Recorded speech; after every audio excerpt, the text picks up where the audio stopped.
Hey there, guys. Debbie here on Wednesday night. And as you know, sometimes I make appearances on Lester's show, Lester Bartholomew Jones, also known as Sonny. And I thought I would play one of them for you because they're kind of cool. And that's kind of what I'm thinking. Here we go. And so I'm just pleased as punch. I'm just tickled pink to be a part of the Jack Daniels guys. I'm cool as shit now, right? Well, I'm gonna tell you what. I have had it. I am just sick to death of all of the rain. You know, for the past 2.5 months, we've had one weekend in 2.5 months that it hasn't rained here. It rained last night so fucking hard. I don't know. I think we got like 1.5 inches of rain. But see, here I am talking about all the old nonsense that I've decided that I was going to get away from. And I'm not going to talk about marijuana today.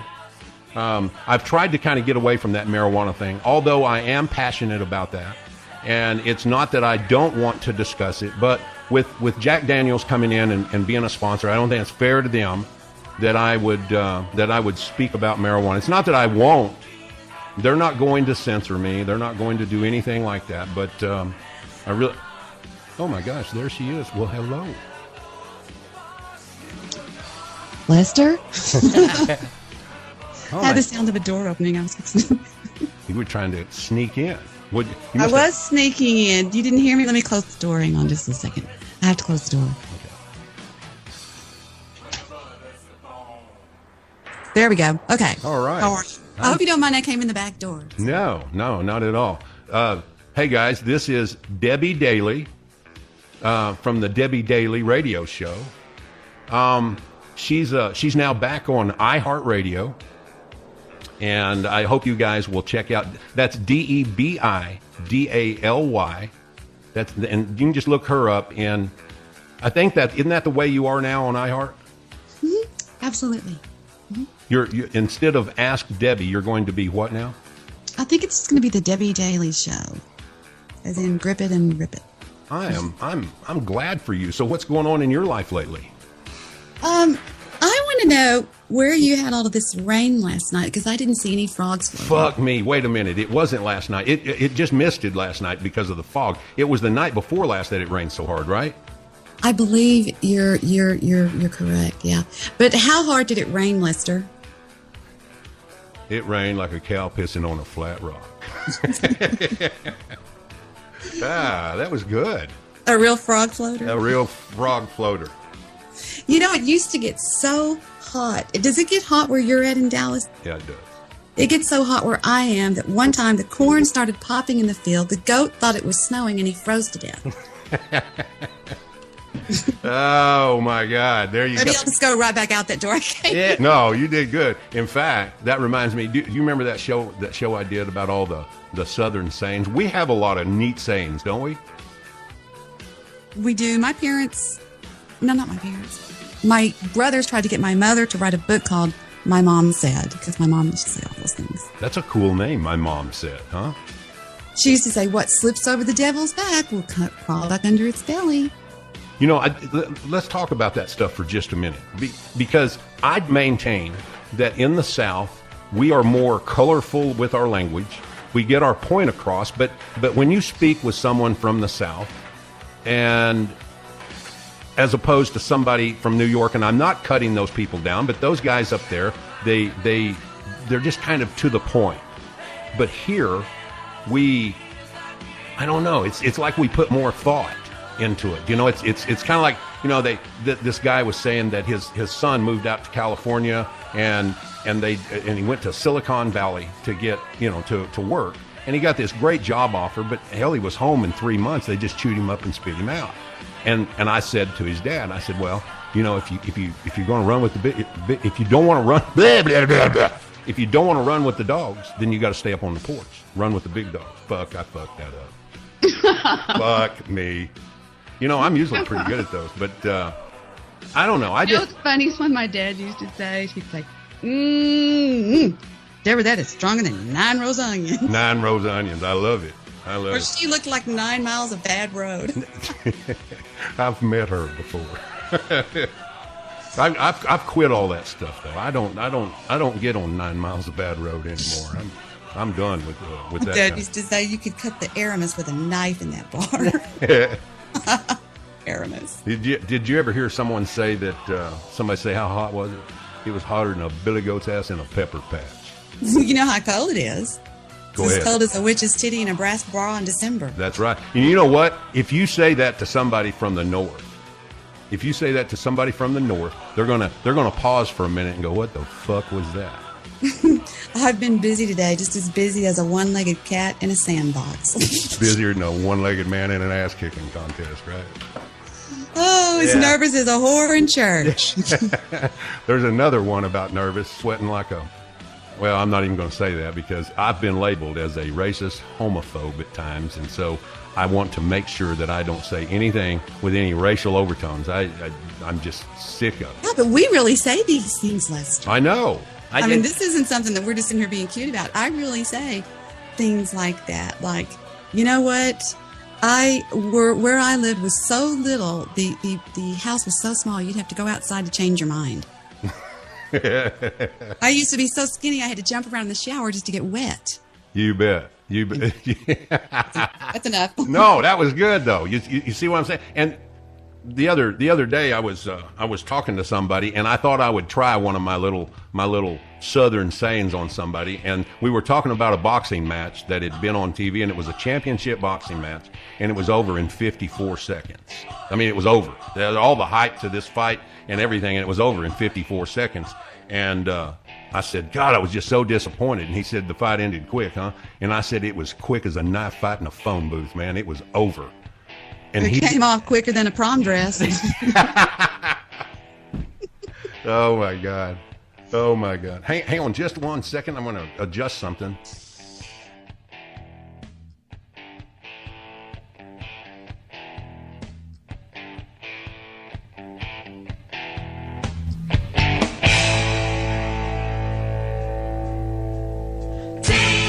All right, I got that adjusted. Really, I was just playing that off. You know, I as you know, I hit the cough button. I had to sneeze. You know, have you ever noticed that sneezing just feels like really good? If you can really get a good sneeze out there, sometimes that can measure right up there with some of the other things that feel good in life. Don't you think? I don't know. Yes, it does. It's an endorphin release. You know, that reminds me, the other day I was telling this person, he goes, what are you eating? And I said, cashews. And he goes, Gesundheit, what are you eating? I swear on my podcast, Mr. Midnight Movie, he goes, what do you eat? Because I was munching on the air, and he goes, what are you eating? I go, cashews. And he goes, Gesundheit, what are you eating? Speaking of Mr. Midnight Movie, he's a mutual friend of ours. He's known Debi a lot longer than he's known me, but he's a good guy. You know, I think I'd like to have him on sometime. He's a great guy. He is a good guy. I like him a lot. Stand-up guy. Yeah, I would like to have him on there. I would just have to put a collar on him with regard to a few of his topics that he talks about. But he's respectful enough. I think we could do that. Maybe I'll have you and him on it sometime. What do you think? I think he would love that. I really do. I absolutely think he would love that. Yeah, we could get him and another guy that we all know by the name of Jewish Producer. He's okay. He's like noise in the background. But okay. He is, yeah. But I like them all. I like all these guys. So, all right. So you're coming back to iHeart after you took a little hiatus, and so what kind of show are you going to be running on iHeart? It's going to be a variety show. I know that sounds a little Johnny Carson-ish, but it's going to be. I used to have Ask Debbie, What's Cooking, and other things because people love my recipes. I cook. I mean, I'm known for my cooking, and I keep things real simple. I don't measure anything. I just say you just get some of this and you get some of that and you do this. And so I'm going to do that, and then just a panel show where we're just all talking about whatever we talk about. You are a good cook. I mean, I'm certain of that. And You are not a good cook. you are exactly. You've talked me through boiling eggs before. Absolutely. If it doesn't come in a can and it's not microwavable, I can't do it. Although I cooked some gravy one night, and I was impressed with myself. And how did you make gravy? Okay, think about this. I don't eat bacon anymore. I just don't. But I like bacon, and I like the taste of bacon. So I fried some bacon up and got a little bit of grease in the pan from the bacon, right? Mm-hmm. And then there's an old woman that lives down the road from me that her and her husband just kind of took to me. And if she cooked a big meal, she used to bring over pot roast or whatever, just bring me a big old plate or a big pan of stew or a big, you know what I mean, stuff like that. And so I told her that I wanted to make gravy one time, and I wanted biscuits and gravy. I just love biscuits. I don't eat a whole lot of that because shit on shingles. Yeah. I love. That's one of my specialties. Yeah, really. Mm-hmm. Well, now get this. And I said, but I don't know how to make gravy. I said, I looked it up on the internet, and they said to throw the grease in there and kind of stir it around and then add milk. Oh, fuck that. She said, well, there's an easier way to do that. Mm-hmm. And so she told me to take like a big Tupperware bowl, not big, but take a Tupperware bowl and put ever how much, and she told me how much, I don't recall right now, but let's say I'd take 3 tablespoons of flour, and I put that in the Tupperware bowl. I add my pepper, and if I'm going to put salt in it, whatever I'm going to do to it, I add my seasoning to it, and then ever how much milk she thought would be required of that, and put it in this bowl and just shake the dog shit out of it. Just shake it. And then make sure that your grease is not smoking, of course, but you make sure that the grease in the skillet is like hot enough to make something wet bubble. I don't know. But anyway, then you slowly pour it in as you're stirring it with a whisk or something. Mm-hmm. And she said that by shaking it up like that, it will eliminate any of the lumps and all of that sort of stuff. And I'll be a son of a bitch if that didn't work. Fuck, I felt like Chef Boyardee. Now, the way I make white gravy, you know how you make it, and it's like for chicken fried steak, real white gravy? Yeah. I use just vegetable oil in the pan. I don't use grease, and it comes out really nice. You just put a little bit of vegetable oil in a pan, and you let it get hot. Then you add flour to that, and you stir it until it makes like a real thick paste. Actually, just looks like paste. Slowly pour in milk and stir it, and then you salt and pepper, and it is fabulous. And this edition of Cooking with Lester and Debi is brought to you by Jack Daniels, Nectar of the Gods. You know, they played me some of the commercials that they're going to use on my episodes, and they brought an old commercial back with Frank Sinatra. Mm-hmm. It's really cool. Frank Sinatra was a man. No, he was the man. And he loved Jack. No, that's Jackie. Jack, as in Daniels. On stage every night. 3 rocks, 2 fingers, and a splash of water. He's even buried with a bottle of it. So Frank, this one's for you. That's the nectar of the gods, baby. Jack Daniels can make a nice barbecue sauce. Really? Oh, absolutely. Well, you know, they have and I really shouldn't be talking about, I'm just really familiar with old number 7. You know what I mean? Just regular Jack Daniels. I mean, that's my favorite hard liquor drink. You know, like I told somebody one time, I don't like beer, and for anybody that is just a beer connoisseur, you can just forget it, because Jack Daniels to me is just perfect. I look at the guys that just drink beer. Those are like riding a bicycle with training wheels. You know, I just love Jack Daniels. And I'm not saying that just because they're my sponsor, because I've talked about Jack Daniels for years. I mean, it's a smooth high. Do you drink over ice? Yes. In fact, let me tell you. See, I don't mix it with any sweet stuff like Jack and Coke or anything like that, because I can't handle the hangovers if I drink too much. Let's put it that way. But I like to take Jack Daniels and then put a squeeze of lime in it. Oh my God, that is the best. Mouth water. Yeah, it's good stuff. Jack Daniels gives you a slow, steady, nice high. It does. It makes you just feel good. It doesn't get you. You know what I mean? Yeah, no, I do know. Maybe it's kind of like in your drinking days, and I know you had a few. I don't mean that ugly. I'm not meaning that disrespectful. No, I'm fine. Yeah. I was always a lady. I know you were. But Did you drink tequila much? Tequila would make me like insane, and it would just do crazy things to me. But think about why that is on tequila, though. Tequila is made from the mezcal plant. Is it really? The same plant that they made Mescaline? mescaline from. Think about it. That's why people get fucking ape shit crazy on tequila. You know what? I mean, they say that. I mean, do you remember that old song called "It's a Tequila Night"? Yes, And yes. That's when you fight and stuff like that. It would always make me. I mean, I would go to places where people would say, "Oh, we're going to do a shooter," and I would be forced to drink it, and I would get like angry and bizarre behavior. It's really odd. Well, I've always been, and I'm sure that you are the majority of the time. I'm a happy drunk. Oh, absolutely, me too. Yeah, I'm a happy drunk, except when I drink tequila. Do you know what that means? Do you know that if you are an angry drunk, that you have the center of your being is angry, and if you're a happy drunk, the center of your being is happy. Really? Absolutely, because they used to use it as truth serum. Right. What's that Latin saying? There's a Latin phrase, and I don't remember the Latin words, but basically it says in wine there is truth, meaning... Oh, veritae. Yeah, you got it. Vino veritae. Vino veritae, right. In wine there is much truth. Yes. Because that's what, if you remember, do you remember the movie Tombstone? Yes, I do.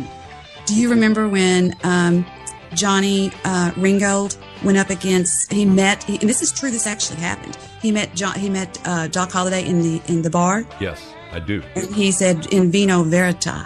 Right. And, yeah, and that was that's an interesting thing that you brought that up. Yeah. Well, I know this. I know that when I drink tequila, I end up in other cities. I end up.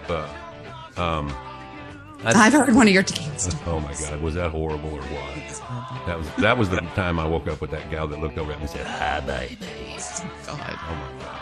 But anyway, that was a bad deal. But for me, tequila, I just don't even understand why tequila is legal.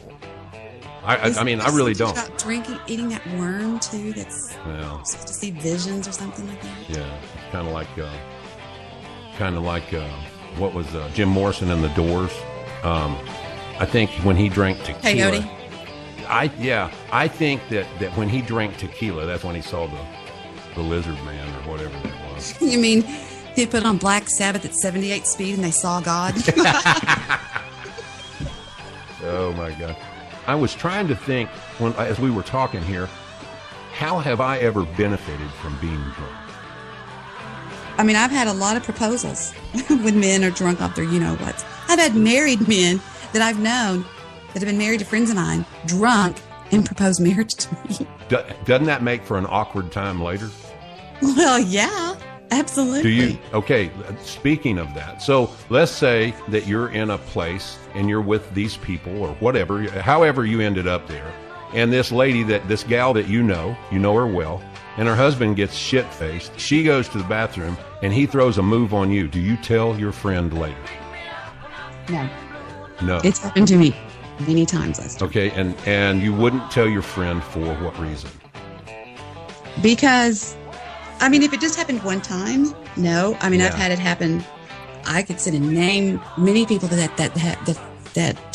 have come on to me with their wives at the same party, and I'm just writing it off as a deal that should have never happened, and I'm not going to wreck a marriage or start a bunch of drama over it. But if it happens again, then we've got a problem. Right. No, I get that, and I can appreciate that. I find it so strange, and if you think about it, if it happens again and then it becomes an issue to where you have to end up saying something or letting him know if he ever does anything like that again, you're going to have to tell his wife and all of that. And if he keeps it up and you do, then you are going to be the bad guy in this deal. Well, that and a lot of stuff gets turned around. They'll go home and say, "Listen, she came on to Yeah. me." Then who are you going to believe, your husband or your friend? Right. You know? Well, that exact thing happened to me years ago. And I was in college, and some friends of mine got married while they were in college, right? Mm-hmm. And I didn't care too much for her, but one night we were at a party, and my friend,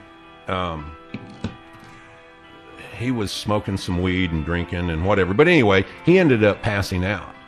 And it's not that I'm just this great catch, but it happened. She came on to me, and just came on to me in a way that wasn't just a suggestion.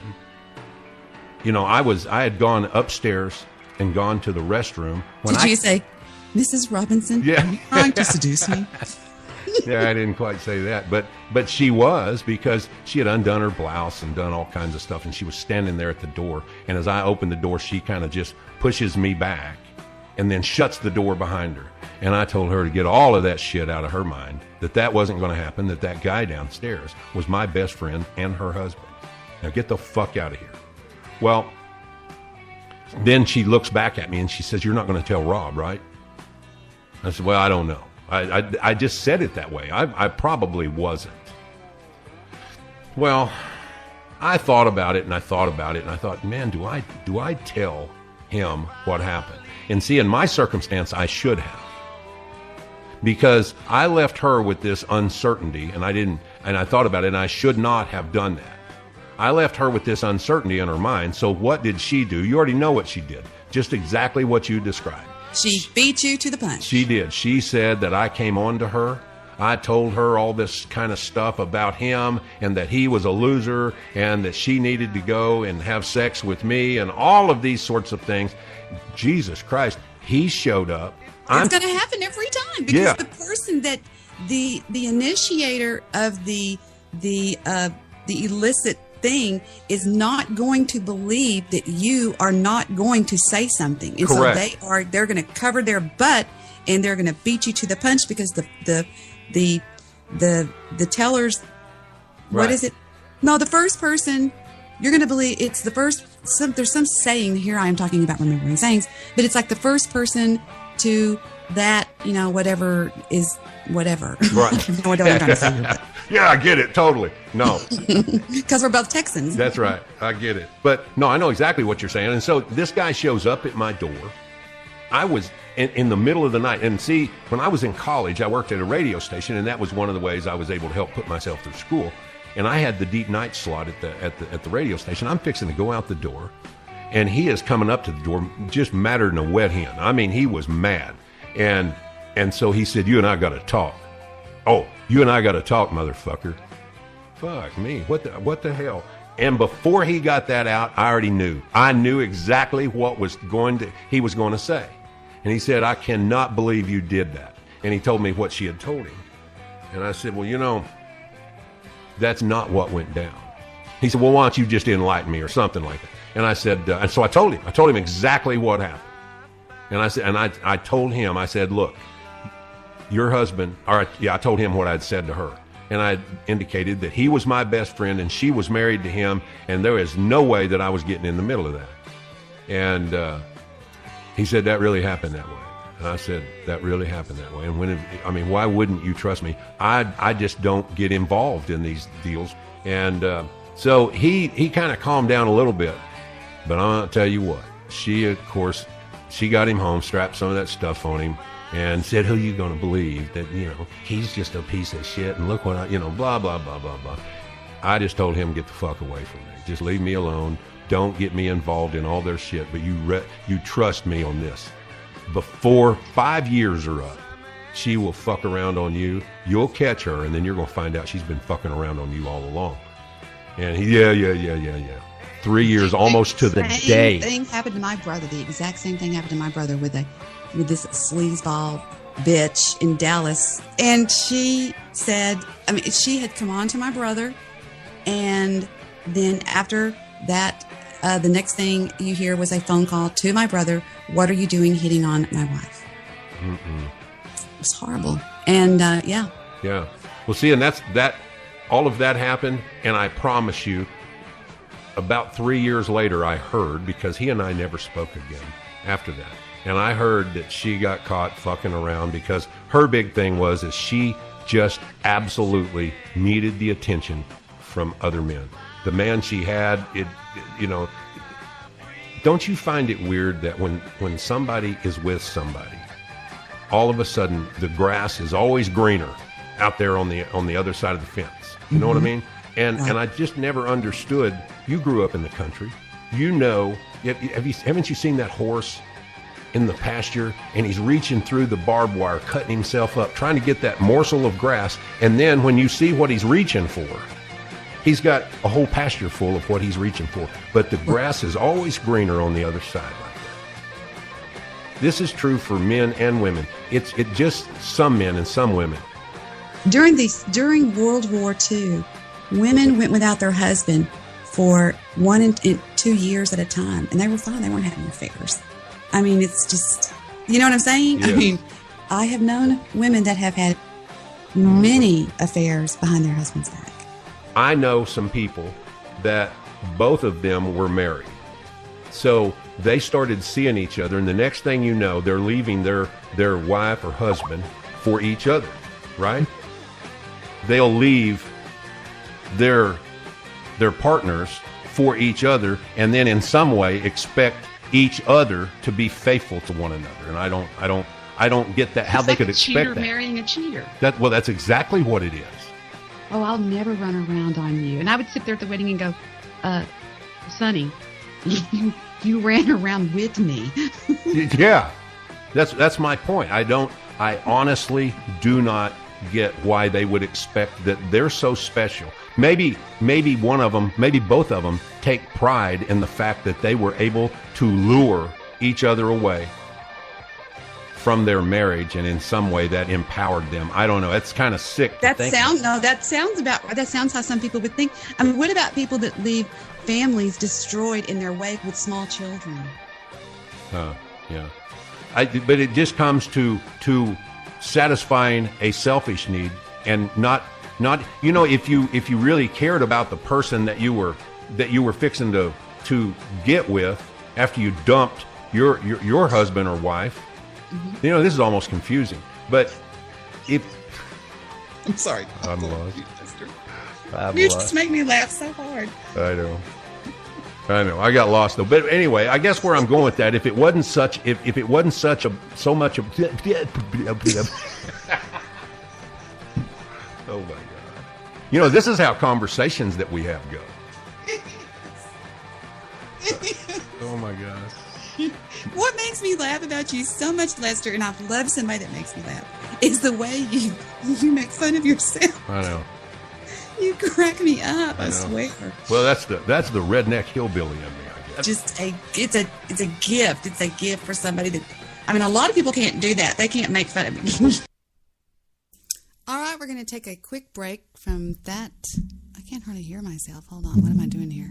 There I am. And we're going to sign on to Skype, and we're going to play a message from my cell phone that I got. Guess who I heard from, everybody? Let's see. Let me go to my messages, my voicemails, which are here, and listen to who I heard from.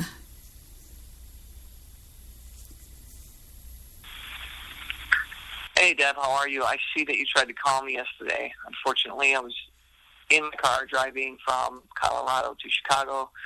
In Chicago now, I just drove for the last 16 hours, so pretty tired. But let you know that thinking about you. I'd like to do some shows, maybe actually come down there and actually do it the right way. But we'd have to arrange something, figure something out to where we could do that. So I'm just here on vacation. I'm going to be here on vacation for only a week or two. So, all right. Love you, kid. I will talk to you later on. But if you call me right away, obviously I'm not going to answer because I got to shut off my phone. I'm literally been up almost 28 hours straight. I'm fucking exhausted. So I will talk to you later on. All right. Bye. See? Still hearing from Steve. And still the safe driver. And still being friends with Steve. Here's a message from Lester, I think. Well, I am assuming that your battery went dead. All right. See ya. Bye-bye. Yeah, we would be talking, then all of a sudden I wouldn't put the phone on charge, and it would just go boink. Here's another one. Hey, Debbie, it's Sonny. Tina said you'd called a minute ago when I was... Oh, never mind. That one's a little bit more personal. What was that noise? My phone. Telling you where he is? Where is he? Who? The ding. Never mind. Oh. Where does your phone always tell you where somebody is? Well, this is somebody else now. This is just a message. It's not a... Oh, okay. All right. Anyway, I forgot what I was talking about. If you would close the door, I'd be very much appreciative. I try to stay focused so I can talk to you people without all these interruptions. Anyway. Hold on, I'm going to play some more of me and Lester, and then I'll come back. You really do. You are so funny about yourself. Well, I've shared some pretty rough secrets about myself. You know, we talked about that. Though I have. I've shared, like, it wasn't very flattering when I talked about waking up with that old gal after the bar. That wasn't very flattering at all. Oh my God, that was fun. You know, it reminds me of those women at those bars that go, "Hey Sheila," you know, she goes, "Come here," you know, and she's like the dart champion of Pescatoni. I don't know. I know what you're saying. You know what I mean? I do. And there are there's a girl on our network that I'm on right now, and she is the poster child for the dart champion of Stan's Blue Note in Scratch Ass, Texas. You know? Yeah. The dart queen, you know? Yes. And I guess these women are proud of themselves the way they are, and I'm like, look at you. I mean, I've never had a lot of respect for a drunk woman. You know, a drunk in public, just a loud mouth drunk. I thought, boy, you should be proud of yourself in the morning, you know? Yeah, well, I do know. I do know what it's like not to be proud of yourself in the morning.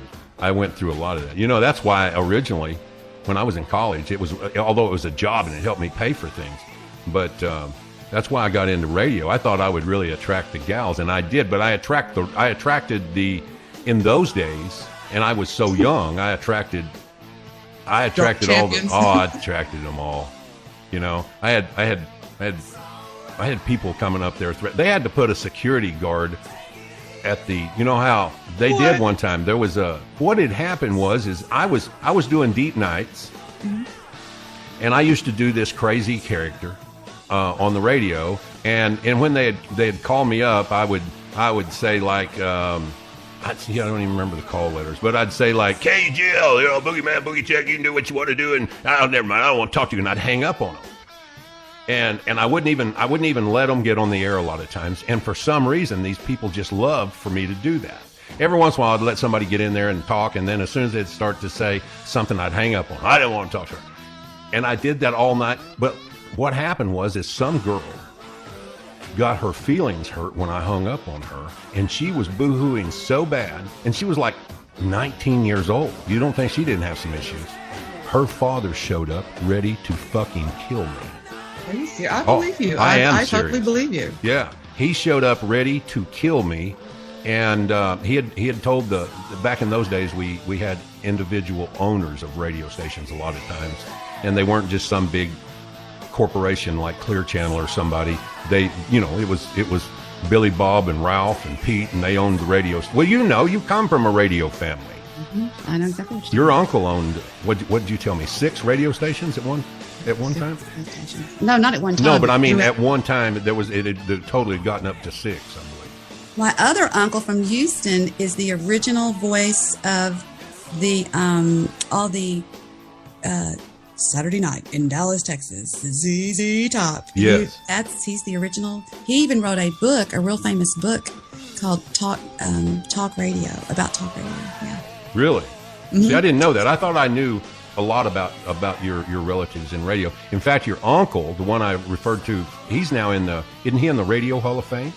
Yes, he is. He's in the Texas Radio Hall of Fame. Yeah. And he had an... All right, I just pushed pause on that for a minute, and I wanted to talk to you guys about a couple of things that I was reading in the news today that are really weird. But first of all, I'm going to go down and underneath Fufu's bed, I'm going to get the Ninja Mouse.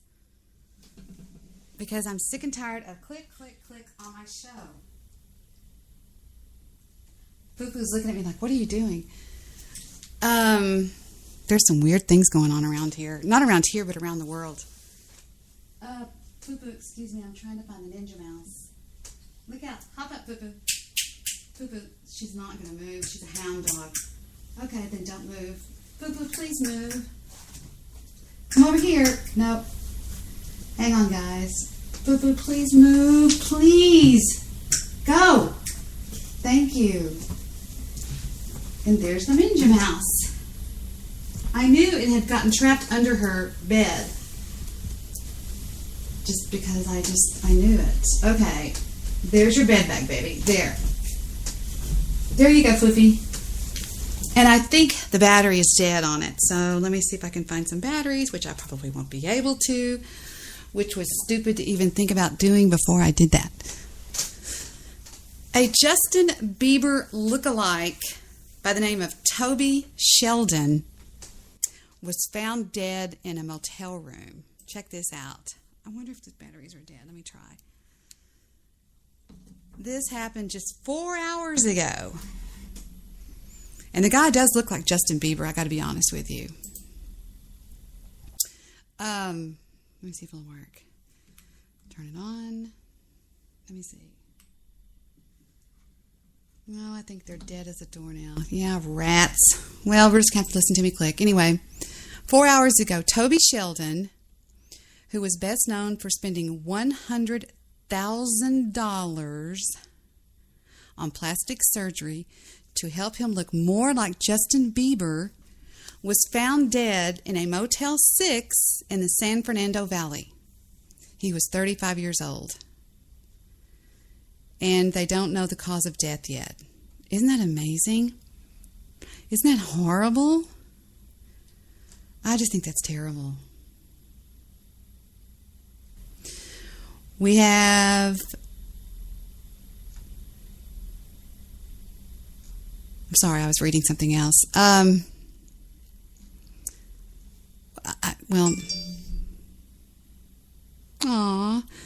Hi, Audrey Bones. How are you? Let's see. How many of you already know about the murder on the air? That was horrible. I mean, I think about that and I say to myself, could I kill somebody? No.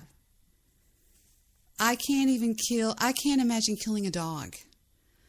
I can't even imagine running over a cat. I mean, that would really mess me up. So I can't imagine shooting somebody with a gun. And isn't it strange to think that you could be working next to somebody that possesses the ability to kill somebody in cold blood? I mean, this psycho, maybe there's one of you out there who don't know. Today in Virginia, I believe, could be wrong, there were two people that were doing a remote broadcast. It looked like from some sort of a putt-putt thing. And this idiot who had recently been fired from the same station just walks up with his camera on and kills these people in cold blood. Just bang, bang, bang. Then he goes on his Twitter and his Facebook and talks about it, and even shows the video. Yeah, can you believe that? And the idiot's name is, let me see what we have here. Vester Lee Flanagan shot and killed two journalists during a broadcast on Roanoke, Virginia's WDBJ. Unbelievable. And then he goes on Twitter and he tweeted, I filmed the shooting. See Facebook. Adam went to Human Resources on me after working with me one time, and they hired her after that. EEOC report was filed. Allison made racist comments, was what he said. Unlike on YouTube or sites like LiveLeak that are geared towards difficult footage, Twitter videos now play automatically without any action by a user as soon as the video is seen. While Twitter only launched the feature in June, the company has been experimenting for years with ways to get users to watch videos more quickly. Before autoplay, the motion required to play a video had been reduced to a single tap. When Twitter converted to autoplay, it framed the update as a way of allowing users to better experience events in real time. What was that? Somebody was talking to me on something. Oh, Mr. Midnight Movie was, I think. You know, and I agree. I don't think that self-playing videos are good because let's say I'm sitting here with the baby, okay, and I accidentally click on something on my Twitter, which I would never be on my Twitter with him sitting here, but what if? And it started playing. And it's something horrible like a beheading. I don't agree with that. I think that's a little bit ridiculous, especially home videos like that. People that, you know what I mean? I just think that's just horrible, horrible, horrible. Do me a favor. Listen to a little bit more of me and Lester Bartholomew Jones, and I will be right back. I'm going to go see about two things. And no, I don't have to go to the restroom. I'm going to go because, well, I'll just be right back. Enormous production company where he did, like I said, he did most of all, he did all of the little recordings for the rock and roll, what do you call it? It's going, tours. Yeah. Absolutely. Van Halen, all of them, ZZ Top, everybody. Wow. That's kind of cool. So he now does some fill-in stuff now, right? Just to kind of keep his finger in it. Exactly. He's on every morning on a little 50,000 watt talker up there in Lubbock where he just talks about whatever he talks about. It's called something like What He Thinks or something like that. It's a really cute little thing that he does. It's got a beautiful voice. Yeah, I've heard his voice. That's kind of cool. But getting back to where I was at, so this guy threatens the owner of the radio station and says, one night, that little son of a bitch is going to come out of there and I'm going to blow his shit away. What? Yeah. Oh my gosh, Well, that sounds like the movie Talk Radio. You know what? When I saw Talk Radio, I thought of that very thing, except he played Alan Berg is who he was really playing. I mean, I know they changed the name. And Alan Berg was a talk radio show host out of Denver, Colorado, who was he was Jewish, and he had a lot of the Jew haters that Aryan Nation. And they came after him, and one night they killed him. Yeah, and he didn't take their threats serious. They sent him dead rats and all kinds of threats, and he never took them serious. You know, they called up and they said, "Hey, Jew boy." That's right. They sure It was very scary. Yeah. Wasn't that the best movie? I loved it. You know, they filmed that at KLIF radio I station. know, and that's where my uncle got his start working for the infamous Gordon McClendon. Do you know that? Wow, you and I have really crossed a lot of paths. Gordon McClendon used to be married to Yolanda Hill and Nolanda Hill, and she owned Channel 33, and I had a lot of business dealings with Nolanda Hill. And it turned out after I completed all of my business dealings with her, later on she was investigated, and it turned out that she might have been a CIA operative, that she got involved with some senator or whatever that died in a plane crash, and it turns out that maybe Nolanda Hill knew that he was going to die in this plane crash. Are you serious? I am serious. You look her up sometime. She was almost infamous. I mean, to hear her tell it, she really loved this guy. But some of the stories... Do you remember the jingle that went, KLIF 1190? I remember Kevin McCarthy. I actually knew Kevin McCarthy. Yeah. You know, Kevin was the voice of the Mavericks. Mm-hmm. Yes, he was. Yeah, he was the voice of the Mavericks. And about, I'm going to say, after Kevin left radio under, originally Kevin, he was a cool guy. He worked for Channel 4, and he was a sports reporter, and they had a get-together one night, and he threw the hottest, the biggest anchor in Dallas at that time. He threw Clarice Tinsley in a swimming pool, and that ended his television career. And then Kevin moved over and started working in talk radio. And Kevin was I knew Kevin. And in fact, he lived over in Canyon Creek. Mm-hmm. At Horses. Yes. And he... I've been out to his house several times. Yeah. And the gal he ended up marrying, her name's Murphy. And yes. See, I'm telling you, we crossed paths. Did you ever know David Gold? David Gold, one of my favorite guys in the Dallas area. He now works for a Christian talk radio station. Mm-hmm. But he had a really controversial show on KLIF. than He David. did a lot of voiceover work. Yeah, he for did. A lot. He had a beautiful golden voice. Yeah, he did. And David was an amazing guy because he suffered greatly from panic attacks, and except when he got on the radio, he never ever had a panic attack on the radio. Isn't that wild? I wonder why. I think I knew that. Yeah. I don't know why. I mean, I knew him pretty good. I knew him through an attorney in McKinney that knew him real well, and that's amazing. I think I knew that. I don't know why. I just thought But he had panic attacks. In fact, he got on one afternoon and he talked about his panic attacks, and he couldn't understand because he had a severe condition of a panic attacks, and he could never get his panic. He never went a day for 10 years at that time without having a panic attack. I'll tell you one thing. I developed panic disorder in '91. And it was so serious. I talked about it on my show recently. And I read a book. And that book, after I read that book, I never had another panic attack. Really? Ever. What did it tell you to do for him? That book changes if anybody out there listening in the sound of my voice has panic disorder, or you know somebody that has panic disorder, and I had it. I mean, it was real. All of a sudden, for no reason at all, it's just like it's called, whenever you see a bear in the woods, your eyes dilate so that you can see better at night. Your heart starts beating faster to get more blood to your muscles because you're running. Your body begins to sweat to cool yourself off. Everything happens, but there's no bear. Yeah. And I had that, and it would just come out of out of the clear blue And silence. you have an impending fear of doom at that point. Absolutely. And I developed agoraphobia. And agoraphobia is the fear. It's actually, in Latin, means fear of the open marketplace. Right. To be agoraphobic means you're afraid to leave your house. And what I did is I had to start off by getting in my car and backing out of the driveway and going back. And then the next day I would get in the car, back out of the driveway, go down the street and come back. Until finally I got to where I beat it. But once I got that book, I heard about that book. And when I read that book, I never again had another panic attack. What was the name of the book? It's by Claire Weeks, Hope and Help for Your Nerves. Really? Mm-hmm. Well, I had a little episode of that, and I think that has to do with the fact that some stuff that I experienced in the war. It's called the rain barrel theory. We all have a rain barrel.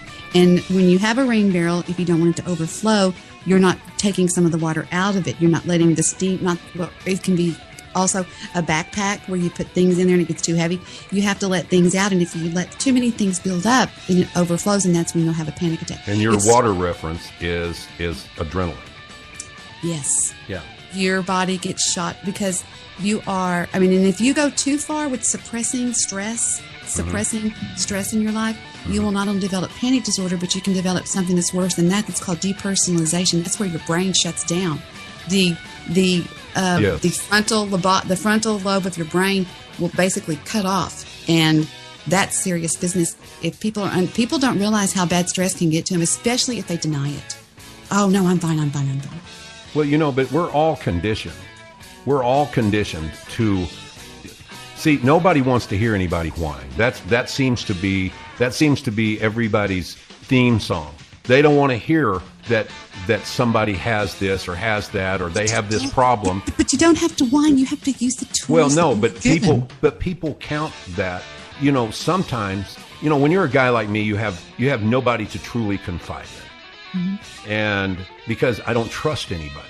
My trust was taken from me as a child. I don't have trust. So it is so hard for me to trust anybody. But when I see somebody else, I've got a friend of mine who is an attorney, and he had some kind of panic disorder, and he would wake up in the middle of the night with a panic attack. It'd just take him clean up out of his sleep. That means his problems are deep-rooted. Yes. And he would just come straight up thinking his heart was skipping a beat, and he would do this and do that. And after about, 8 trips to the hospital, his fucking wife did not want to hear about it. She thought that this was an imaginary thing, and she was a cold bitch anyway. But these types of things are real. You better believe they're real. They are real, and they can make you hurt yourself by accident. You don't know where it comes from. Exactly.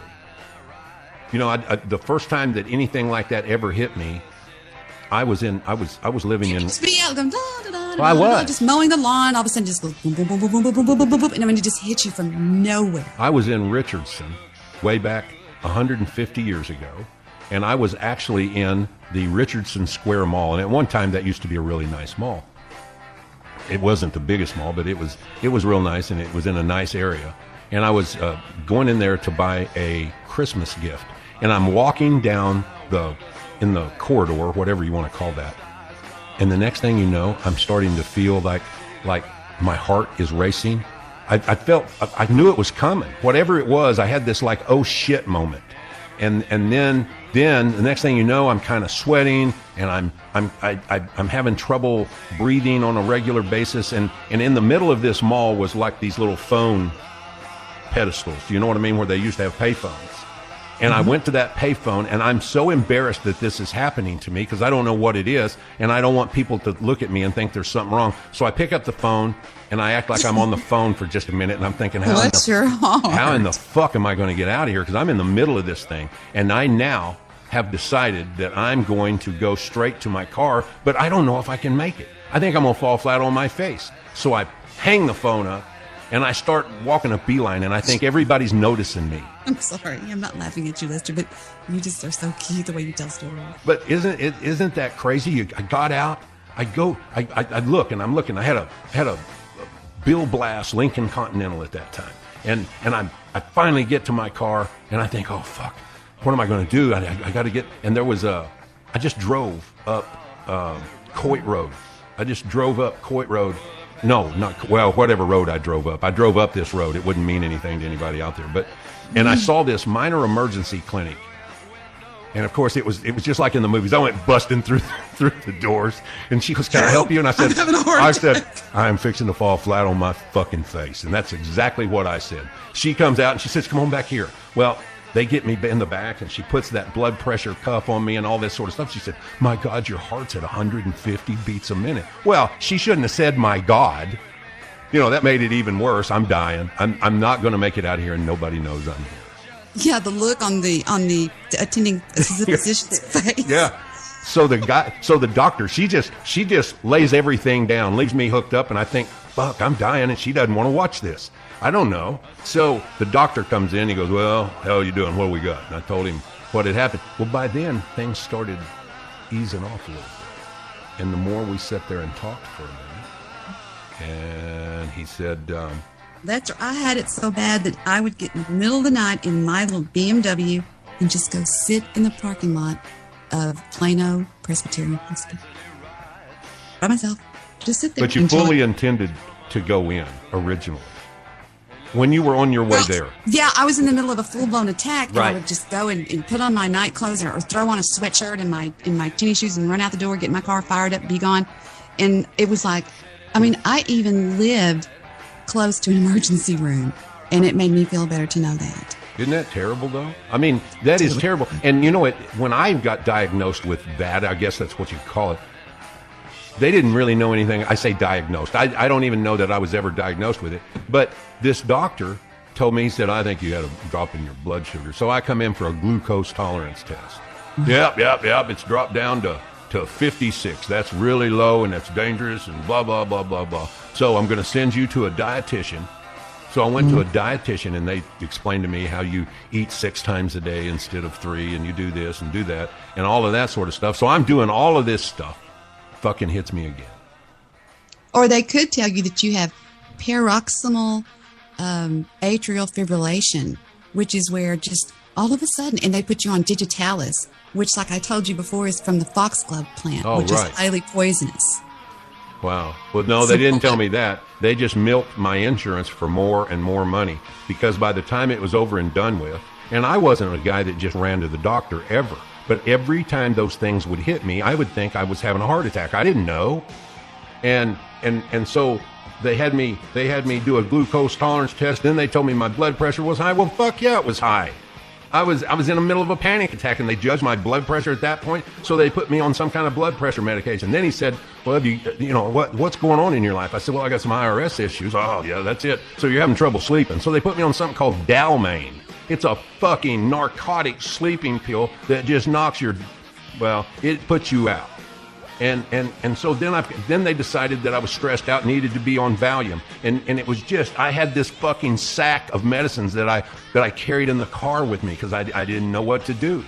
And then I ran into a doctor. I just met him through a friend of mine, and he said that the guy that introduced me had told him that I was having these problems, and he said, what you've got is it's called panic disorder. Back then it was called panic disorder. And he said, we don't know why it happened. We don't know what causes it to happen. But if you'll come in and make an appointment with me, we'll get you off of all that fucking medication. And we'll get this shit under control. And doctors just treat symptoms. Yes. They're drug dealers. They don't want to help you. They just want to say, okay, take this. I have a headache. We'll take this for pain. My arm hurts. Well, then take this for that. Or here's some anti-this and anti-that. I've never gotten into that medicine crap. Well, I just know that this panic thing, and I got that under control myself. I knew people that suffered from it, and I didn't really have it all the time. I guess it could have been a lot worse than what it was. I didn't like it when it happened to me, but I had to realize that my body was bluffing me. Yeah, absolutely. That's exactly what it is. Yeah. Your mind is playing a trick on you, and the way you beat it is when you feel it coming on. You say, "Okay, come on." Yeah, come on, exactly. Let's do this shit. Let's do it. Yeah. Come on, go, do it you. now. And you watch it rise and you watch it fall, and you don't fear it because it feeds off of fear. Right. Yeah. Oh, yeah. You just continually feed that. You switch your breathing to the top up the two top upper lobes of your lungs. Don't do that. You have to realize when it's coming, and you can feel it coming on. It's almost like I used to see it as some sort of like a seizure almost. Mm-hmm. And I felt like I had seizures of the mind or something, and it would be, but mine were horrible. Oh my God. I mean, I was landlocked. They completely stifled my life. Right. And it was horrible. And you just have to come to terms with the fact that it's your mind tricking you. Exactly. And it could, now what causes it? I don't know. I mean, we could go into all kinds of crap, but the thing about it is who cares? The fact that you know how to beat it, people, is what's important. Absolutely. I mean, you could have been in a mall when you were a little, because it is proven, Les, that the mind has every memory of everything you've ever seen in your life back there in the back. It could have been you were in the mall one time with one of your parents or something, and they scared you to death when you were a little bitty baby. Maybe they got mad at you. Something happened to you, and that mall reminded you of that, and that's what happened. You never know what it is. But the fact of the matter is, don't bother spending all that money at shrinks trying to find out, when you were 3 years old. Don't worry about all that, because none of that can be changed. The bottom line is just say, hey, panic attack. Sit on it and twirl. Fuck you. Exactly. I absolutely agree. And it sounds to me like you had it worse than me. But you know what? When it's happening to you at the time, there is nobody that's got any problems any worse than the person that doesn't know how to deal with it at that point. It is overwhelming and overpowering. Really I had a doctor tell me that if my heart could go out of sync, Lester, and beat up to 184 beats a minute, that I must be in pretty goddamn good shape. Absolutely, I agree. As far as running or doing anything along those lines, because it would never kill me. And he also said that in certain senses, panic attacks can almost be healthy for people as far as their heart's concerned. Wow, really? It's like taking a stress test. Exactly. Well, I mean, when you go out and you get your heart rate up to, because I had to wear a Holter monitor a couple of times, and mine would go up to, the highest it ever went and maintained at several minutes was 184 beats a minute. You try to, I mean, that's like, doop, doop, doop, doop, doop, doop, doop, doop. Yep. That's a fast heartbeat. Well, it's scary. Yeah, it is. It's scary. And so you move over into the discussion of, why are you so scared? Were you afraid to die? Well, then clean up your act. Why are you scared to die? There's that big question. I mean, it just... Well, I don't think anybody in their right mind wants to die, because that's kind of like, at church, they always tell people in a church setting that, I used to hear these people, I can't wait till, what would they say? They can't wait till Jesus comes again so that they can all be in heaven, right? And circle won't be broken by and by. No, I know exactly what you're saying, but people are so scared. Like when my father was dying, my father was one hell of a man.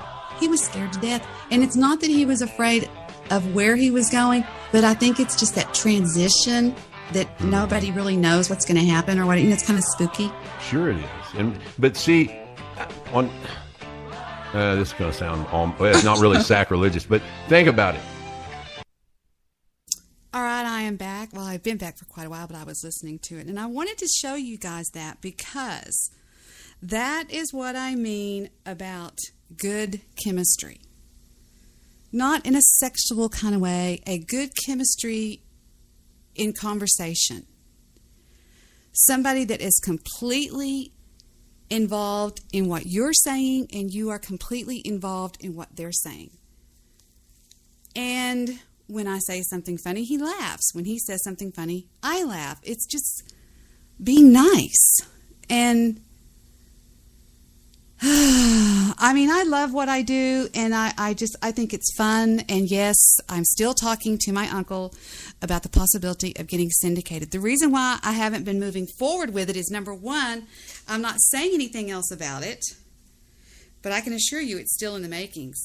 I have to find my perfect partner, because I don't want to do this by myself. And you know how much I love and adore Mr. Midnight Movie. But he won't ever respond to me. And I think he does it on purpose. Why? Because he does. I wish my stupid mouse would work, my ninja mouse. I'm looking to see if I have any batteries. And, I know that my show is not just completely produced and pre-written. But think about it. The most popular television of this day and age is reality. So some people just think about it like you're just taking a peek into my life today and see what's going on. Everything's pretty much copacetic. No problems, and that's what I love to report. So that's what I want. I want somebody that will respond to me. That will, laugh if I say something funny or whatever. I just love Mr. Midnight Movie so much. I just wish he would, I wish he would change. No, not wish he would change, but I just wish sometimes that he would just be there with me more. Be more in the moment with me. Do you know what I'm talking about? Let's see if I can give you an idea of what I'm talking about. Where is a show that Floovy Poppers was on? Now he was pretty bad last night. Was he on my show last night? I don't remember if he was on my show last night. Was he? I think he was. Let me take a look and see, I think. More money than you. More money than anybody. Mm-hmm. Let's see. I'll see if I can find where he talks about. Yeah, she's living in a rent-free home owned by the batshit crazy granny and not paying a goddamn dime. But she would fare better to probably go live with Bathtub Girl, you stupid lying bitch. But we have to hear when she says that Victor calls her. And we would live happy. And Sure.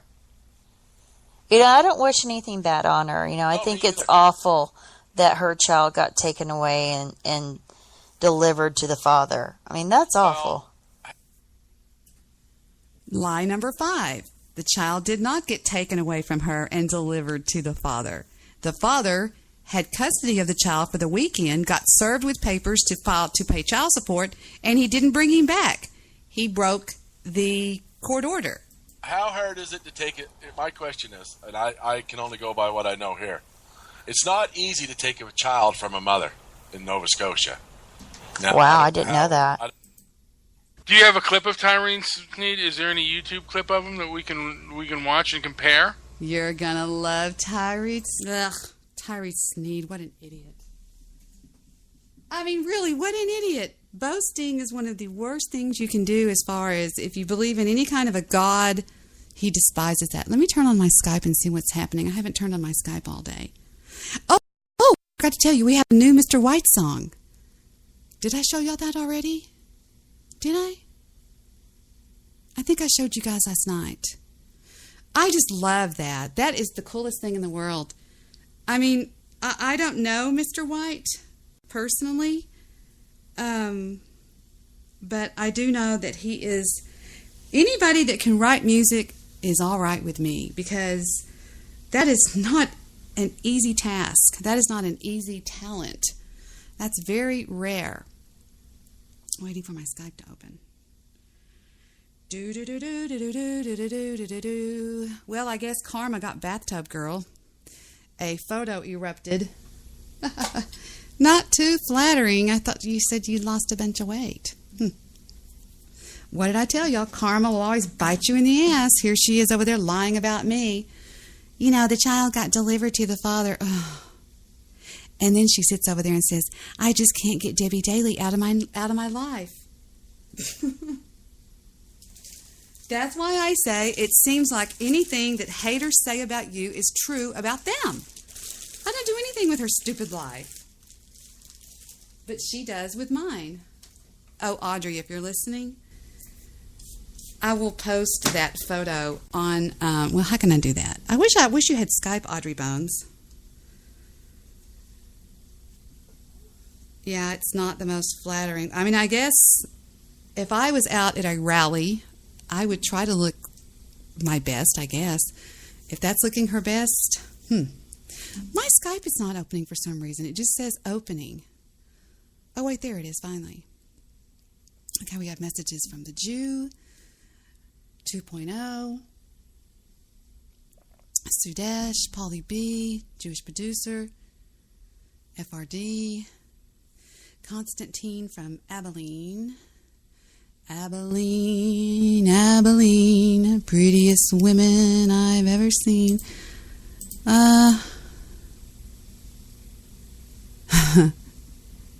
Yeah, it's pretty nasty. Wait a minute. The Jew sent a photo back to me. Let me see what he sent to me. I have to log into my Skype and see what he says. I mean, what he has to show me here. Let me log in with my screen name on Skype and my password, which is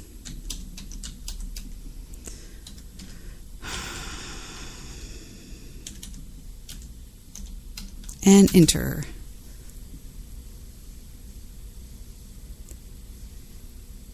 Oh, wow. That's the ship he's going on. He just keeps rubbing it in my face. I'm so jealous. Stop it, Jew. My nephew goes, I think that's so funny the way you call that man Jew. That's his name. He's the Jew.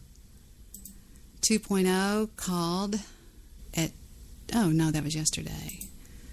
Sudesh gave me a smiley face. Polly B called, that was yesterday. And Jewish producer says yesterday. So I'm on Skype if anybody wants to call. Getting back to my show with Lester. But do you see what I mean? The banter between Lester and I just love it. But I love the fact that I have banter like that with Jewish producer Mr. Midnight Movie, but they're kind of moody with it. You know what I mean? Let me see if Mr. White sent me that song yesterday or today. I think it was today for some reason. Mr. White. No, damn. No, it is a new one. Okay. Here comes a new song by Mr. White. I just love these. It's like they premiere on my show. This is called, let me set it up. It's called When It Snows. Now, what it means about what this song is it's a guy that is, he's missing a girl. I guess it could be missing a guy, and he's talking about when it snows. Have you ever seen when somebody has tracks in the snow? You know, like say you've got 5, 6, 7 inches deep and you walk through, it's, you know, chomp, chomp, chomp, chomp. And then it snows again and it kind of makes different kind of tracks. And he's alone in his apartment and he's looking out and he's seeing the tracks whenever she was there back when it snowed, like a couple days earlier. Take a listen. He's amazing.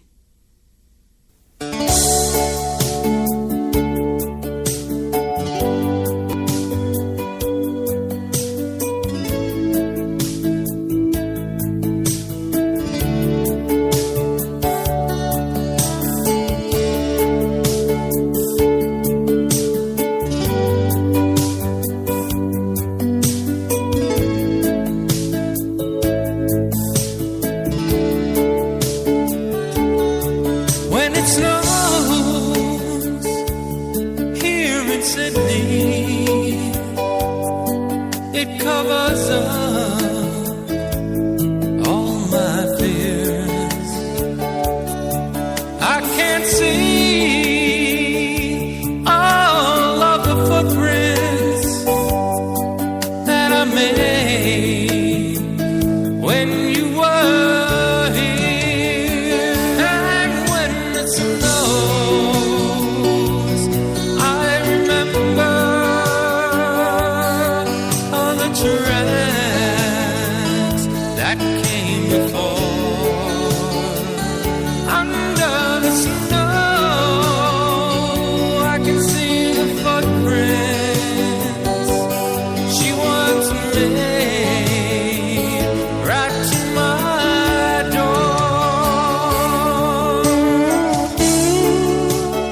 there you go.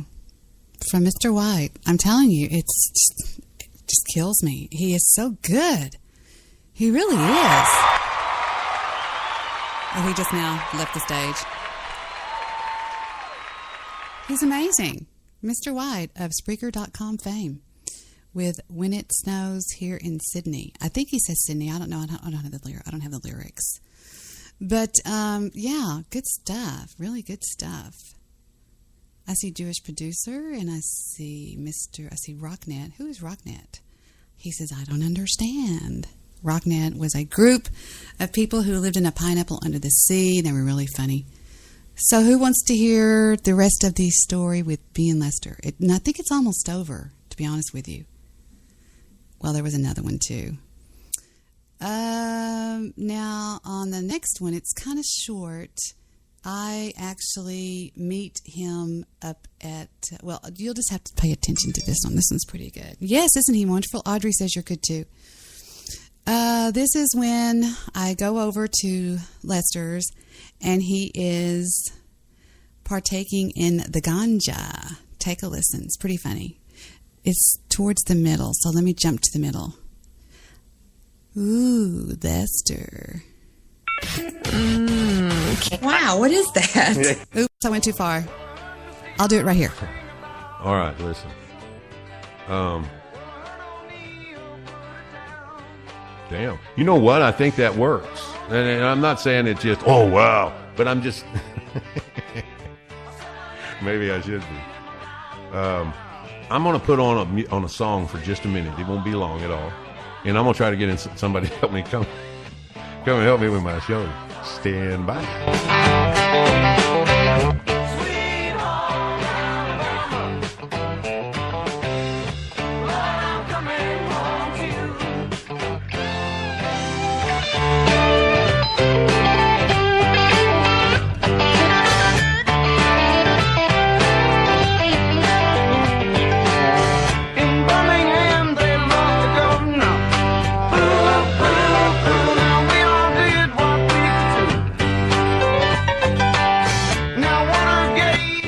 Fuck, I guess it's just me and you guys.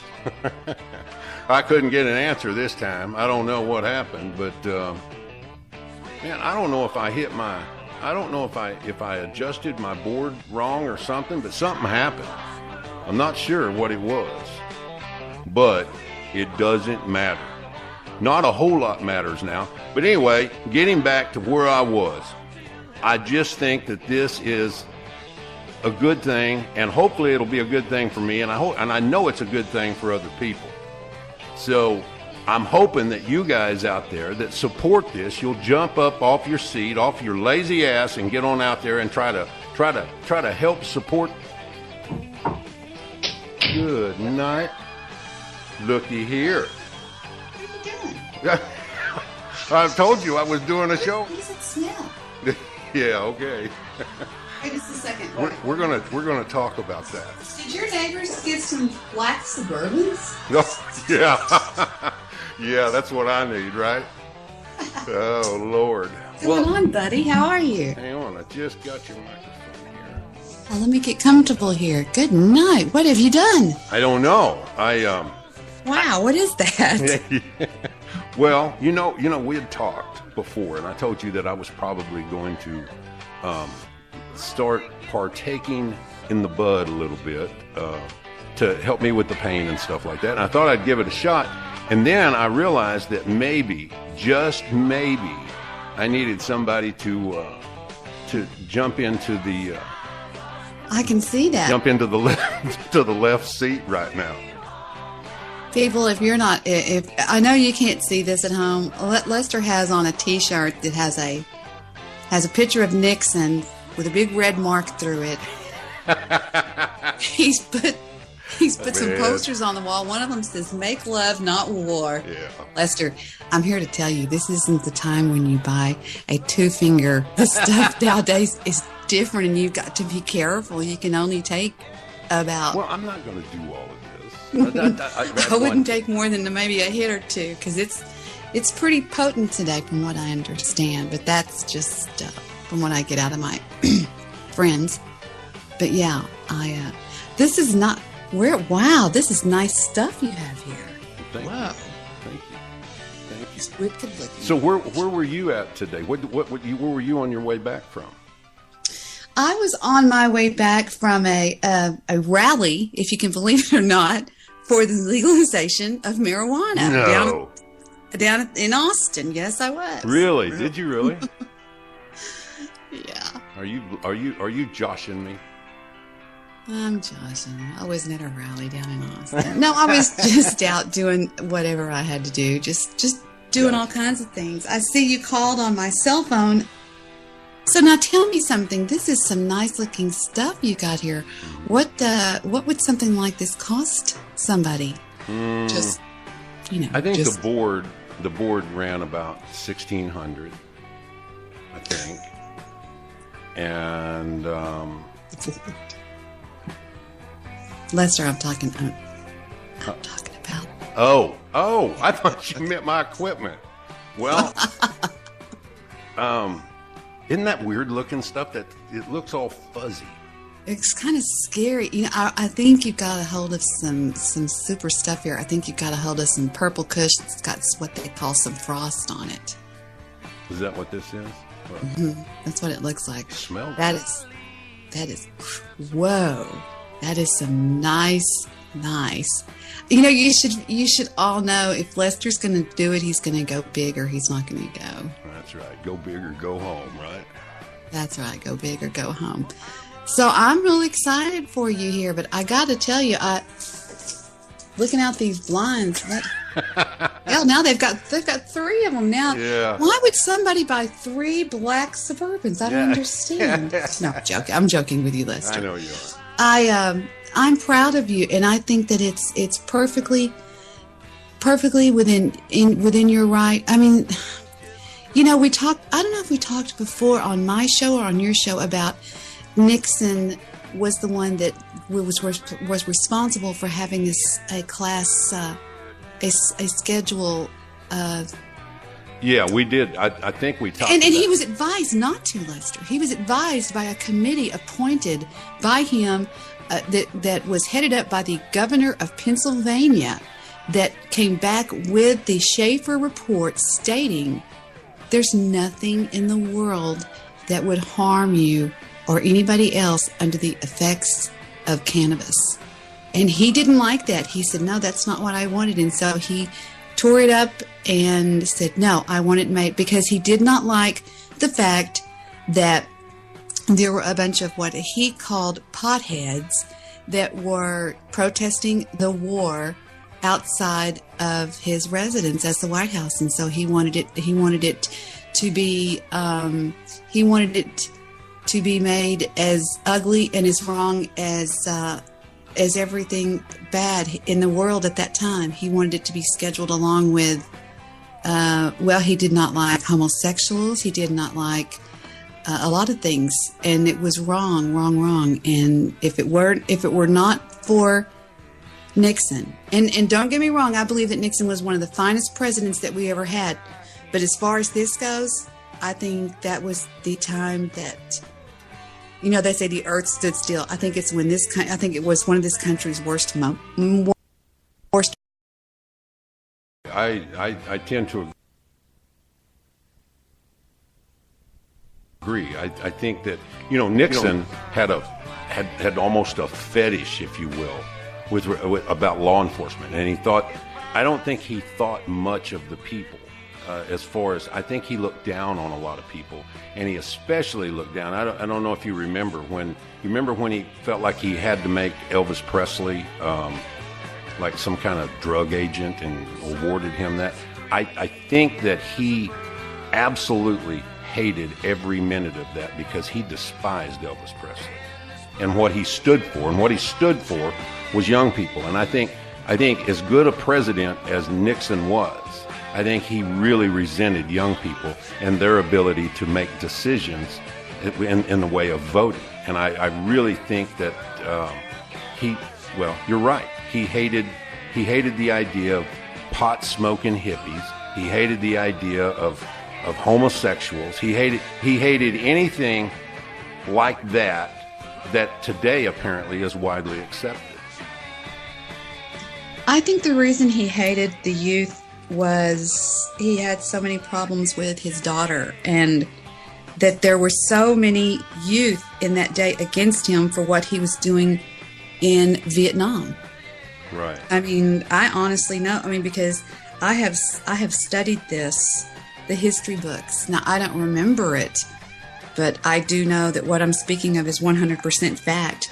And even so, Mr. Lester, whenever I always want to say Mr. Sims, I know this to be true.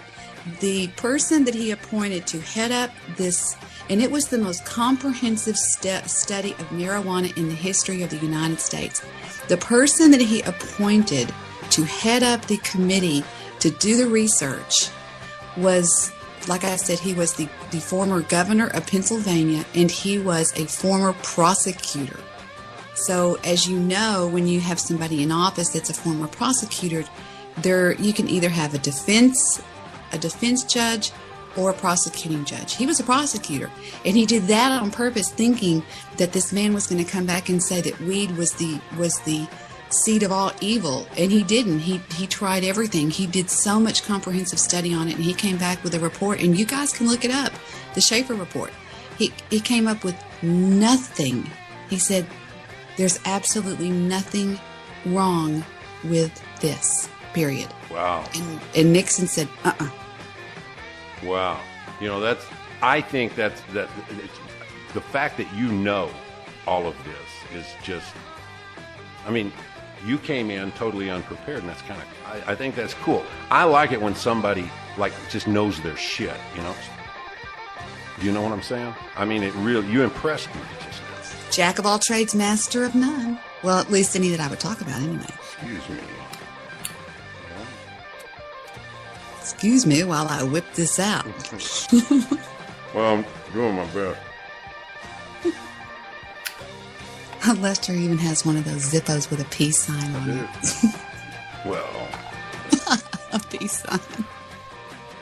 You know, I really think that this stuff, that this is going to help me with my pain a lot. Lester, over here. Over here. He's looking at the lights on the board. Quit looking at the board. And why is your whole kitchen out there covered in Kit Kats, Ding Dongs? Well, I got prepared. I got prepared. I got a whole bunch. And there's incense burning, there's candles. This place smells like what was the Spencer's Gifts back in the 80s. There you go. Spencer's There's black Gifts. lights everywhere. Do you remember those Spencer's Gifts? No, I don't. I was told about them. Yeah. Shut up. No, that was just, you went through one of those Spencer's gift shops, and everything in there was as cheap made as you could possibly get, and everybody just thought that was so cool. Yeah, you couldn't get enough chatting teeth. You know, the wind-up teeth that would clatter. Clack, clack, clack, clack, clack. You remember clackers? Yes, I do. I think there's a lot of people right now with bent arms that used to be good clackers. Clackers would kill you. Clackers were a piece of glass. Yes. 2 balls of glass that were on strings, and you would take them and you would try to get them to go. Clack, clack, clack, clack, clack. Where they would meet up. Yeah, they would go like clack on the bottom, then you would clack them together on the top, then the bottom. I don't think I ever once clacked. I don't think I did. I think you can hurt yourself with those. Hell yeah, those were more like a weapon. Oh me. Well, anyway, I just, I kind of worried about what people would think. And I don't want people to get the idea that. Well, I've worried about what people will think, but I just can't worry about that anymore. I can't. Let me tell you why you don't worry about what people think. Mm-hmm. People pay to hear what you think. People tune in to hear what you think. People want to hear what you think. And when you start worrying about what people think, you lose you. You become something created or something that is fake, and we all know people like that. that are politically correct. I don't want to be politically correct. I want to be me. So don't worry about what people think. You are who you are, and you need to be accepted for who you are. And that's why I love my Lester. Lester. Don't Oh my God. stop looking over there. You know, I think you're right about one thing. I think it's only going to take a few. You look like you feel good. I'll tell you that. Well, I feel better. I look relaxed. You look younger. Don't I? I haven't seen you look like this in 10 years. You actually look younger. Oh, I feel younger right now. I just, I've resisted doing this for a long time simply because I just felt like it, I ought to wait until this is going to happen. But the reality of it is that I think in Texas, if we're going to do all the state options first before we ever even do anything on a federal level, I think if I wait on Texas will be one of the last states to ever give in. And I just believe that. We are so bound to the Republican Party here in Texas. And I'm not saying that the Republican Party is all bad, but I am saying that the Republican Party, for the most part, and this is my opinion and my opinion only, the Republican Party is bought and paid for as a whole by big business like pharmaceuticals, alcohol. I think big tobacco owns them. And I know that there's people out there going to say that, well, the Democrats do too. I agree. They probably all do. But for the most part, they have somehow convinced the majority of the people here in Texas anyway that this moral majority is in some way that when they cater to big business, they're somehow doing what's right by God, and they're doing this. When George Bush stood up there and pulled all the shit that he pulled on the American people, and going all the way back to the weapons of mass destruction, where he lied to the people, him and that fucking cunt Condoleezza Rice, they sat and lied to the American people, so much so that I now can't remember the general's name. What was his name? The black guy that resigned. Well, not Schwarzkopf. No. Not Schwarzkopf. I know exactly who Fuck you're me. talking My about. mind is just, I think I'm Condoleezza Rice was shopping when the planes went into the buildings during 9/11 and continued shopping. Did she know that they had... Well, of course she knew. They called her, and they said, "Excuse me, but there's problems in New York City." And she was like, "Wake me up when let me know when it's And it was, you're right to call her the word that you called her. Absolutely. I'm sorry. No, I know who you're talking about. And Colin Powell. Colin Powell. No, Colin. Yes, Colin Powell. Yeah, he resigned because of all of that shit. You know, if you ever want to read a book about stuff like that, there's a book called Fortunate Son, and it was written by a guy out of Arkansas, and it was about Bush, about GWB, and I guess it was less than flattering. Now, I'm not saying that they had anything to do with it, but, he was found just dead, just, as they say, graveyard dead. I don't think that Bush himself had something to do with that, but I just think that there's so much dirty shit going on in politics that, if you're going to be critical of political power, then you've got to expect some of the worst to come your way. They don't tolerate that shit. You get in the way of them making their money. Lester is showing his patriotism tonight. He has what we call patriotic eyes. Well, somebody said... red, white, and blue. Somebody told me that sometimes when this kind of stuff is like really good, it'll give you like what they like to call Chinese eyes. And I think I've got Chinese eyes right now. No, you don't have Chinese eyes. You have star-spangled eyes. Do I? Okay. Red, white, and blue. The blue is it feels like it's you know what? I am having I think I went a little far with this, and I think I'll take your advice. Just kind of I don't know. I'm turning it over to you, Marty. Sit back and ride on the groove line. Yeah. Oh my God. Let me see that. Let me look at this. This is unbelievable. People, this has got to be some of the nicest looking stuff I've ever seen in my life. It looks wicked. That is, I love this. This is crazy. See, I thought. Lester, you have a roll. I do. I told you. Look at this. Oh my God. Well, you know what? I remember. See, when I was back in college, I couldn't roll. Buying your two-fingered lids. Yeah, buying my two-fingered lids. That's right. But when I was in college, we would sit around and smoke weed, right? And when I would try to roll one, they always knew when I rolled it because it was skinny at the ends and big old fat in the middle. I could never, ever roll a good joint. And so I decided to get this rolling thing and these papers here. But they're, they come two to one of these packs. You notice how they're sealed up. Anyway, and they smell really good. Like right now I'm doing this vanilla one. Smell that. That smells good, right? Whoa. I got to get you a bong. I actually remember when Tommy Chong came to Dallas, and I was the one that picked him up at Love Field. Really? Whenever he came in to talk about his website, he was arrested not too long after that for selling things on his website that he called bongs. Right. And okay, let me start over. I was talking with somebody today, and we were talking about Tommy Chong, and wasn't he arrested for just like paraphernalia type stuff and not for possession? Or am I wrong about that? He was wrong for selling something on his website that he called pipes and bongs when he should not have done that. He made it out to look like it was for the use of cannabis, and he shouldn't have done that.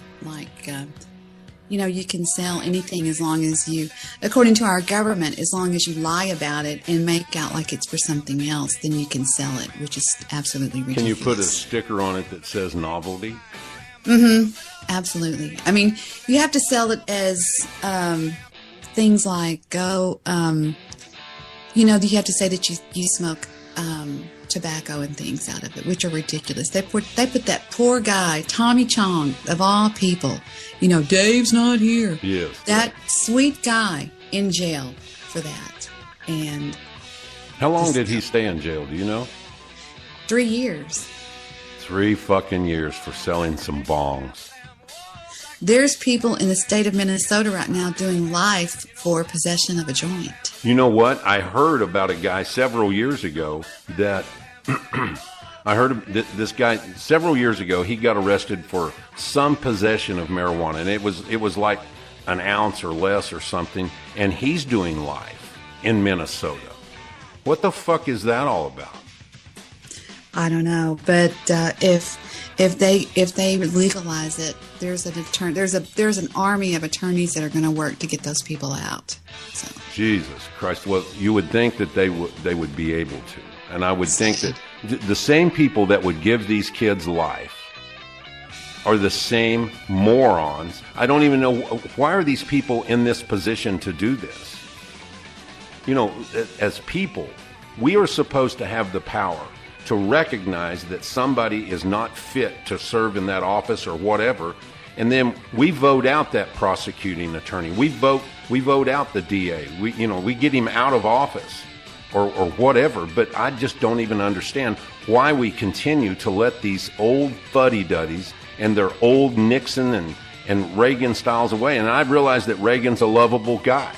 Reagan was a lovable old man, and I get that. But he had some real fucked up views on he thought, and he said in a speech, that smoking marijuana causes homosexuality. Are you fucking kidding me? Wow. Yeah. But I just don't understand. Why do we let those people continue? Yep. Anyway, you know what? I didn't even get a chance to because I was already partaking. I think everybody knows, but we'll just go ahead and say it. This voice, this exquisite voice that you're hearing, not mine, is Debi Daly of the Debi Daly Show, and she's an iHeart gal, and I, as you can tell, I'm really struggling with trying to keep my words together. Oh, Lester, you're just saying that because it's true. It is true. And Debi is a really good friend of mine, and I want you guys to know that, and I really would appreciate it if all of y'all would check her out, and be sure that you Well, you like her somebody show and checked all of me that. out because on one of my shows recently, Lester, I had a comment where it said, I heard you on Lester's show and really enjoyed listening to you, and so I came to find you. But yes, we all used to listen to Cheech and Chong, and the funniest one that I believe that I ever heard, I mean, I just have to play this because you brought it up.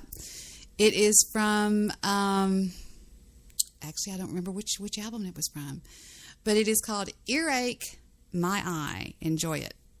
It's really funny.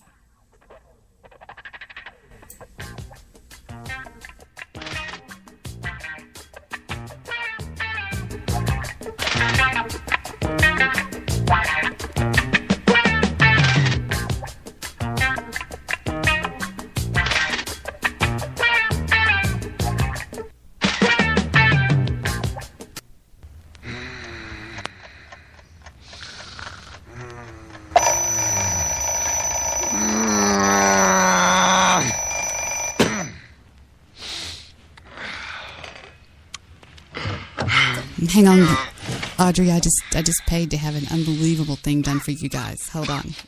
We'll do that next.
I don't care what you just bought. You get your little fanny perpendicular and get ready for school. I'm not going to school. What do you mean you're not going to school? Just what I said. I'm not going to school. And why not? Because I'm sick. That's why not. Sick? You're sick, all right. What's wrong with you now, Prince Charming? I got an earache. Earache, my eye. How would you like a butt ache? Now get your little fanny out of that bed and clean up this room. It looks like a pigsty. You hear me? All right, that's enough. That's enough. You pushed me far enough, young man. You're getting punished. Now stand up. No. I said stand up. I let go of my hair, man. Now, young man, I have talked to you and talked to you and talked to you till I'm blue in the face, and I'm done talking to you.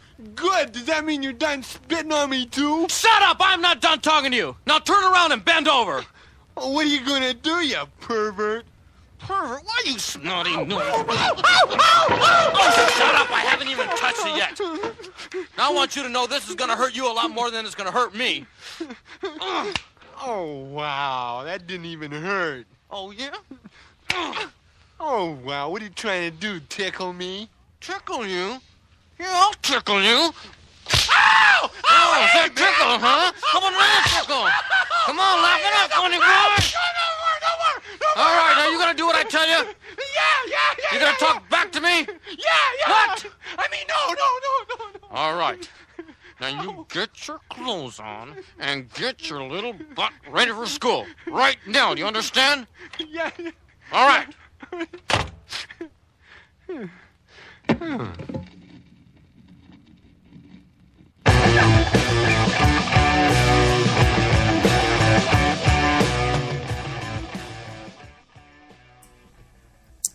Because I'm a bigger rock star and I make a lot of money. And lest we forget. Basketball Jones, I got a basketball Jones, oh baby, ooh.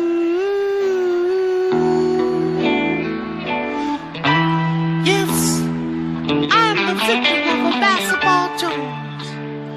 Ever since I was a little baby. Can you hear George Harrison, Billy Preston, Carole King, Michelle Phillips, the Mamas and the Papas? Then one day, my mama bought me a basketball, and I love that basketball. They say people fought to be on Basketball Jones. That basketball was like a basketball to me. I even put that basketball underneath my pillow. Maybe that's why I can't sleep at night. I need help, ladies and gentlemen. I need someone to stand beside me. I need someone to set a pick for me at the free throw line of life. Someone I can pass to. Someone to hit the open man on the give and go and line them up at the popcorn machine. Here comes the Mamas and Papas.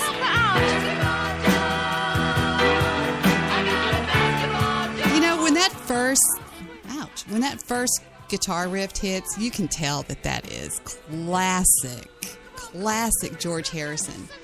I can just tell George Harrison's guitar no matter where it is. Take a listen to the very first and you're going to know this is George Harrison.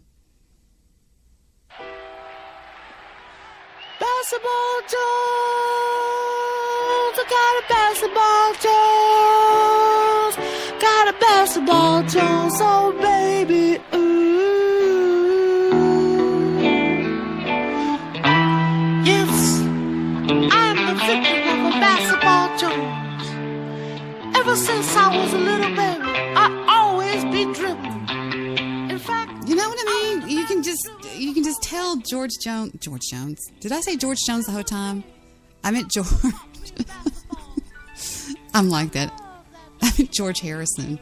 I'm the kind of person that I don't know, I get distracted. Anyway, you know, something else is really funny, but a long time ago, and still on the classic rock stations of today, they play a group known as, what was the name of that group?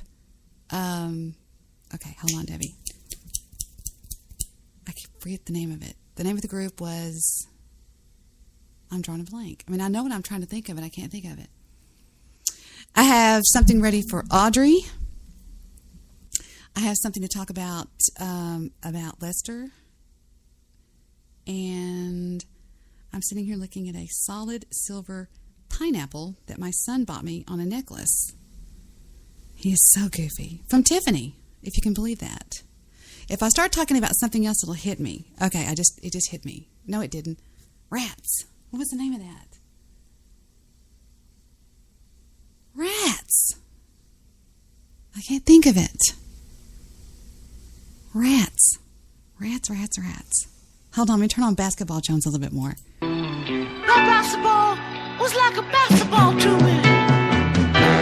I ever put that basketball underneath my pillow. Maybe that's why I can't sleep at night.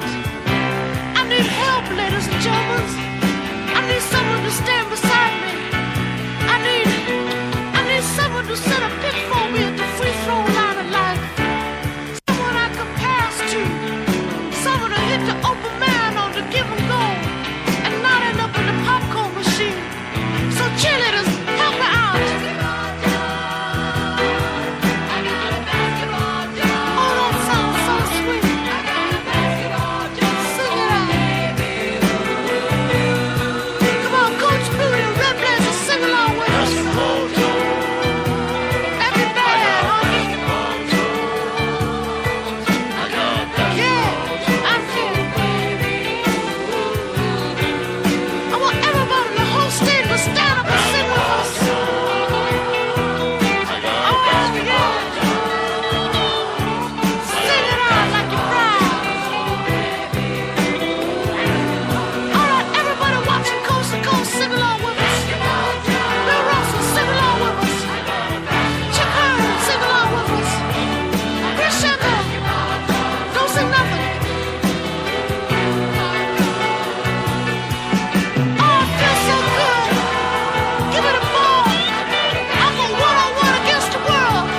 Left-handed. I'm gonna stuff it from center court with my toe. I thought of it.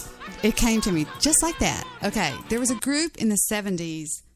Sorry, I'm back. There was a group in the a band in the 70s that they sounded just like the Beatles. I mean, I'm talking, if you didn't know any better. In fact, the first 100 times I heard this band on classic rock radio, I knew it was the Beatles. I didn't think it was the Beatles, but I thought it was at least George Harrison. And just take a listen to it, and I'm going to tell you something that's really weird. I wish I could. Can you hear that guitar riff? Yes, I got what I deserve. Kept you waiting there too long, my love.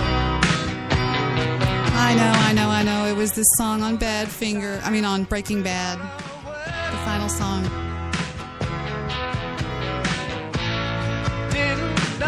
Okay, they did that. And they did this one.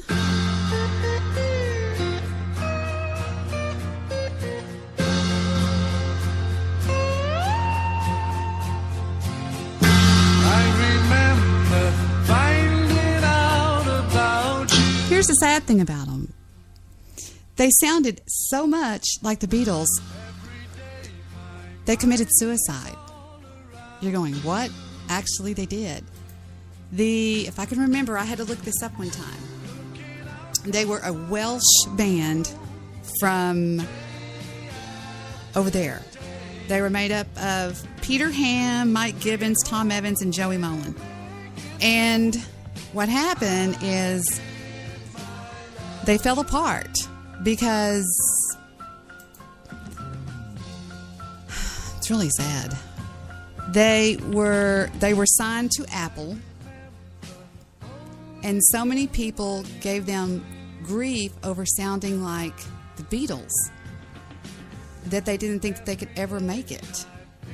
Now, what happened is the lead singer committed suicide. I know, it's really sad. And then the next guy committed suicide. Like 20 months later. Very sad.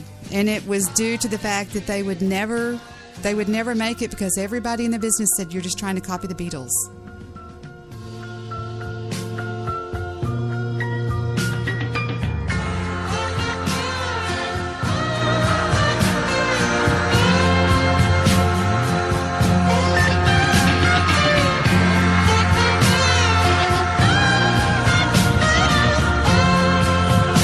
You're right. Somebody just told me they have another hit. I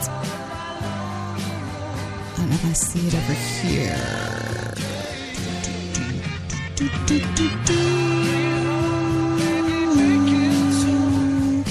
I give my love. Here we go. This is one of their earlier hits.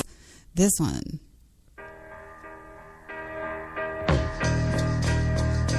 This is before they got the lead singer that sounded just like Paul McCartney. If you want it anytime, I can give it, but you better hurry, 'cause it may not last. How sad. I mean, think about it. How sad would that be? They even left, I believe they left Apple and went to Elektra, and then they went to Warner Brothers, trying to get it right, and just people are like, screw it. You're just like the Beatles. You're just copying the Beatles. Very sad deal. Sad deal. I remember one time, now here I am sitting here thinking about everything on the right. I remember one time on my show, I played this song. And Jake, he was my co-host for like 2 years. He goes, wait, start that again. And he thought it was so funny that this guy started this song like this.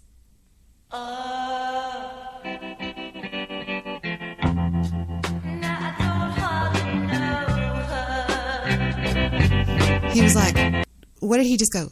I said, yeah, and if you were lucky to get the long version. Oh, you have to hear what's on the right. Listen to this. Listen to this.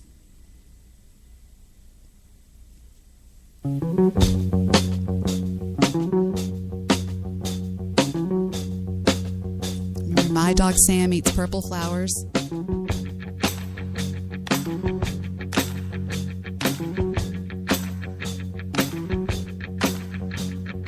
Making a living the old hard way.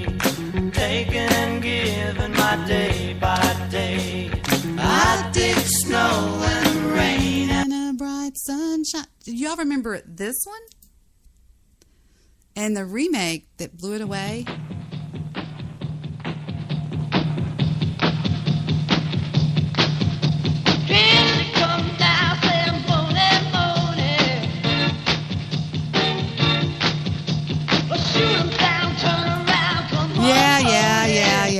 Yeah. This is the Moni Moni that I like. This cannot be beat.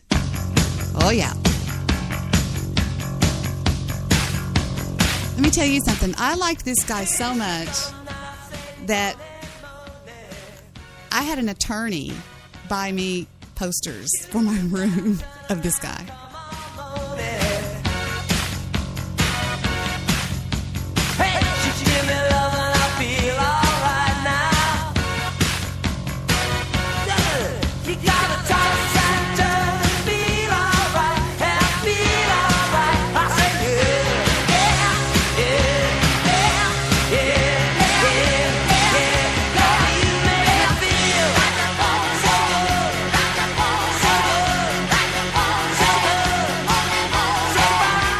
I told y'all that, I'm working on something or I wouldn't be spending my time doing this.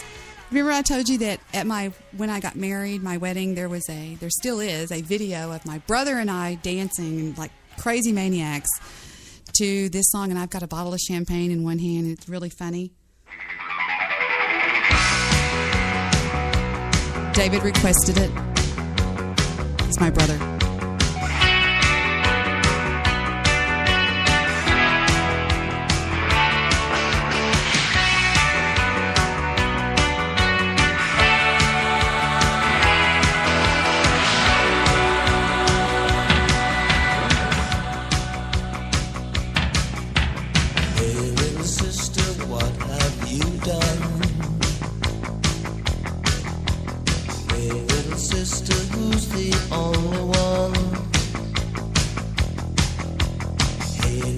sister, who's your Superman? Hey, little sister, who's the one you want? Hey, little sister, shotgun. It's a nice day to start again. It's a nice day for a white wedding. That always reminded me of when the guy goes, if I were king of the forest, not king, not duke, not prince, my regal robe of the forest would be satin, not to cotton, not to chintz. I have no idea. I think I'm stoned. Anyway, geez, what I was going to tell? Oh, my parents. This is so sweet. My parents. I remember when it was time for the parents' dance. And I had this all figured out because all my life I had watched my mom and my dad dance to this song, and they were like, and the guy was like, okay, it's time for the parents to come up here and dance. And my mom and my dad got out there. My mom had this beautiful gown on. She looked just gorgeous. And I had this played, and it's just so sweet. I just can't hardly look at the video.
Classic racks of stacks of wax. I think I messed that up. Here in our classic stacks of wax.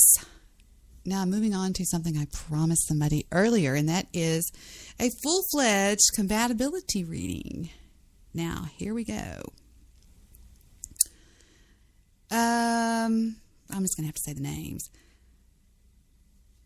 It's an interesting thing to do because it's really in-depth, but it is... It's like, okay, when we're born, and I'm being honest here, when we're born, the stars will align in a certain formation with the planets, and the second that we're born, it is sort of it'll just tell what we're going to be like, so to speak. Now, if you don't believe me, what I'll show you, just to show you, I will show you real quick, what my natal chart says. And in fact, the other day somebody asked in my chat room, what is a natal chart? This is a natal chart, okay? And tell me if it sounds like yours truly, okay? and I was born at 1:15.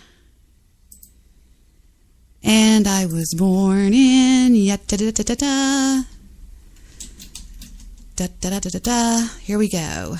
That's right, people. That is weird. They don't have it. Anyway, they don't have it. They don't have where I was born. Anyway, we'll just go with that, I guess. Okay. Now tell me if this sounds like me. One of the standout characteristics of this person is their unwillingness to follow the beaten track. With advancement and progress always on their mind, there can be an irreverence to old and outdated ways of thinking. Often a bit aloof and even standoffish, this person is usually well-liked, curious and observant and tolerant in a broad sense. Prejudice and bias is offensive to this person. Generally very clever, witty, and intellectual. They value progress and frankness. It is difficult to throw them for a loop because they're usually on top of things. There is a bit of reformer in them. They'll try to get you to see even through superficiality and encourage you to be open and forthright. Be true to yourself is their cry for life, and don't follow the crowd. Independent, autonomous, and has progressive ideas. Weaknesses are rebellious and a revolutionary spirit.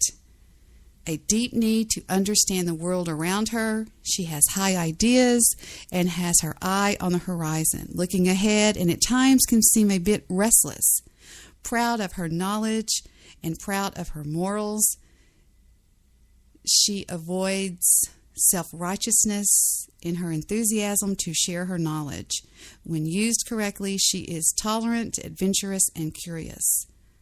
Her identity rides on a sense of personal freedom. It can be a challenge for her to get to do what she wants to do simply because you don't see any attempts by others to push you in any directions because you wouldn't let them if they tried.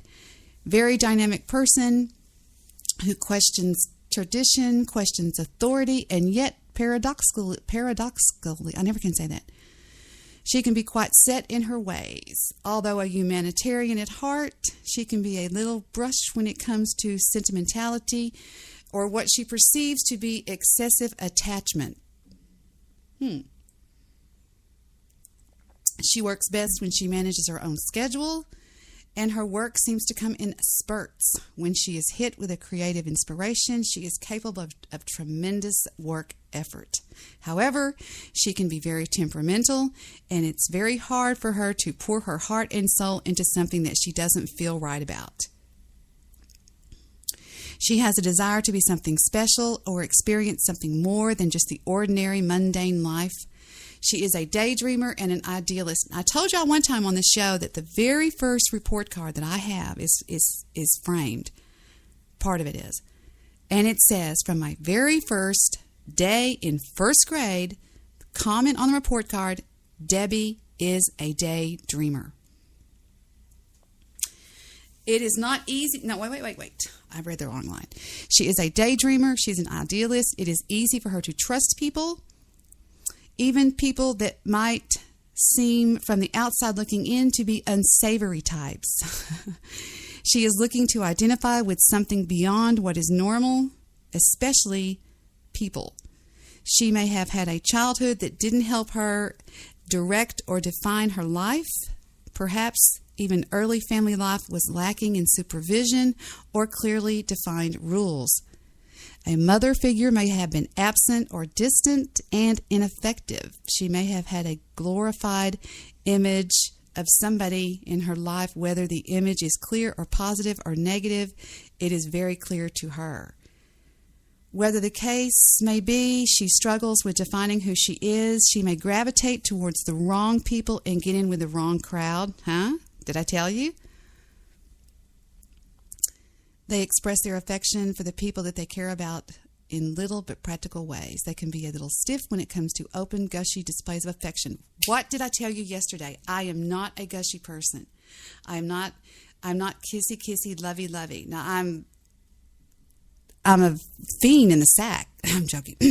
Her weaknesses are frequent changes of occupation. She gets very annoyed and upset. She is shy and worries and worries and worries. I told y'all, in real life, I'm pretty shy. She loves her family life. She loves peace and quiet, and she likes to be alone. I told you I could live my life alone. Because she values harmony, she finds herself giving in to others too easily, especially when it comes to the opposite sex. Resentment is possible. She can feel that you are the one who seems to do all of the acquiescing. So you get what I'm saying. It goes on and on and on. She controls her feelings. She has a sense of duty, self-esteem. She's very prudent. She can concentrate on long-term tasks, blah, blah, blah. She wavers between a rich and successful domestic life and social success. What does that mean? She wavers between a rich and successful domestic life and social success. She wavers. What does that mean? She has difficulty in succeeding in both. Very perceptive and given to psychoanalyzing everything. Her mind compartmentalizes impressions, and she appreciates structure and order. I'm the kind of person, if you could see my desk, everything has to be straight in order on my desk. I just start getting nervous if it's not.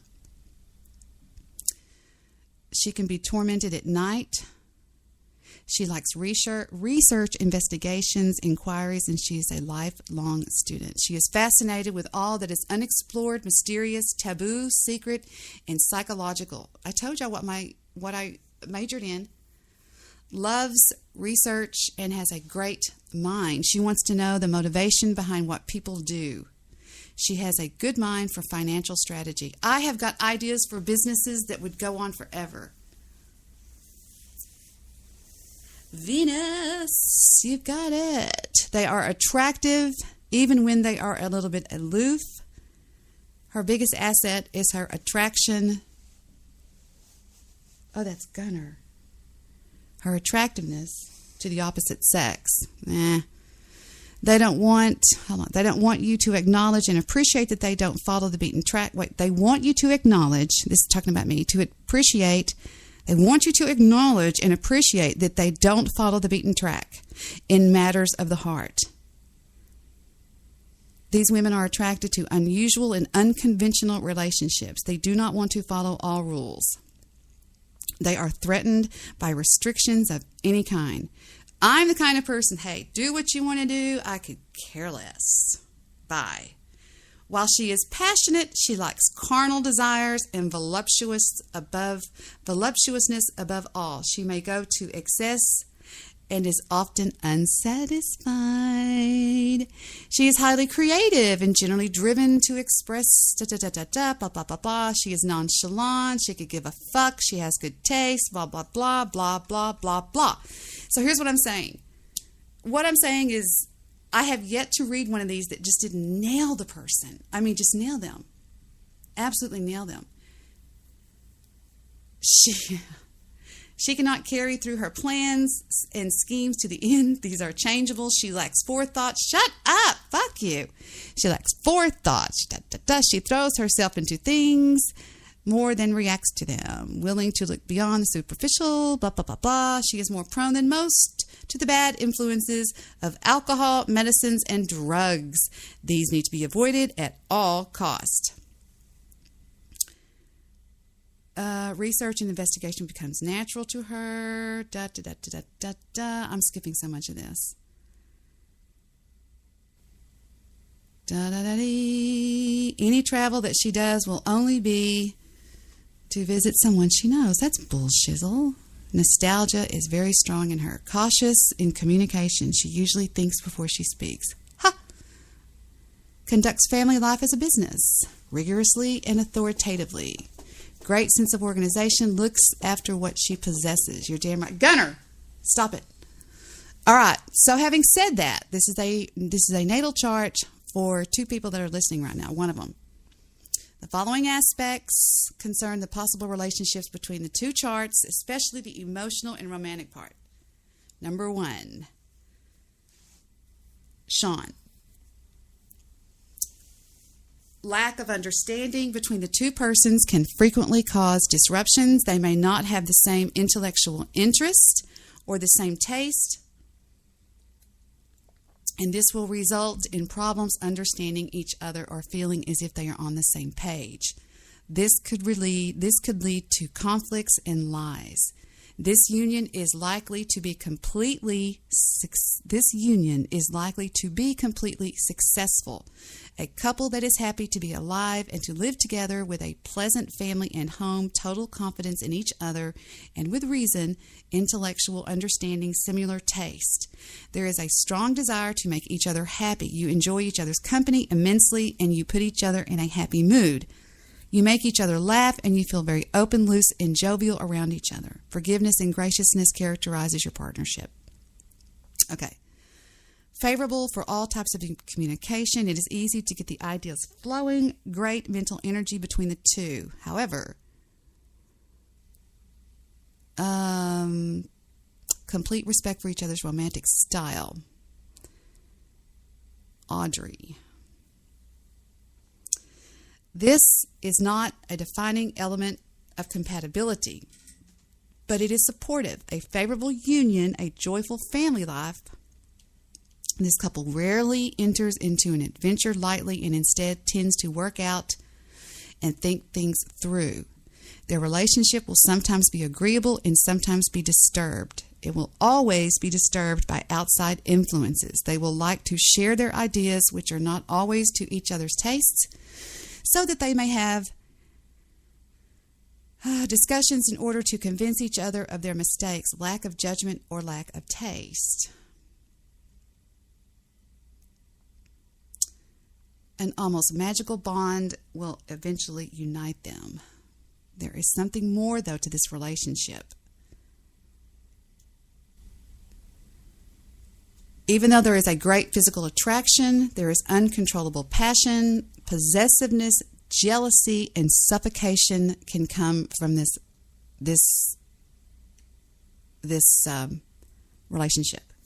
This relationship can become very negative because it will become more destructive rather than constructive.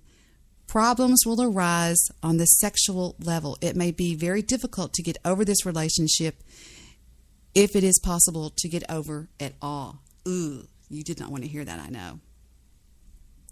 I know you didn't want to hear that part. It looks like, if I were going to do an overall judgment of it, I don't know. It looks like it's not going to be an easy road.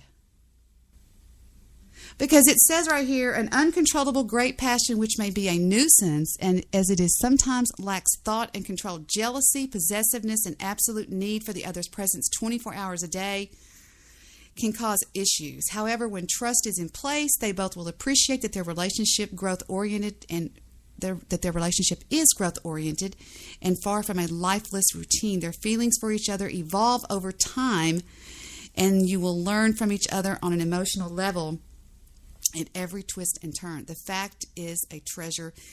The love they share is transforming in nature, so they both feel renewed, almost like they are new people throughout the relationship. The union could be favorable and lasting if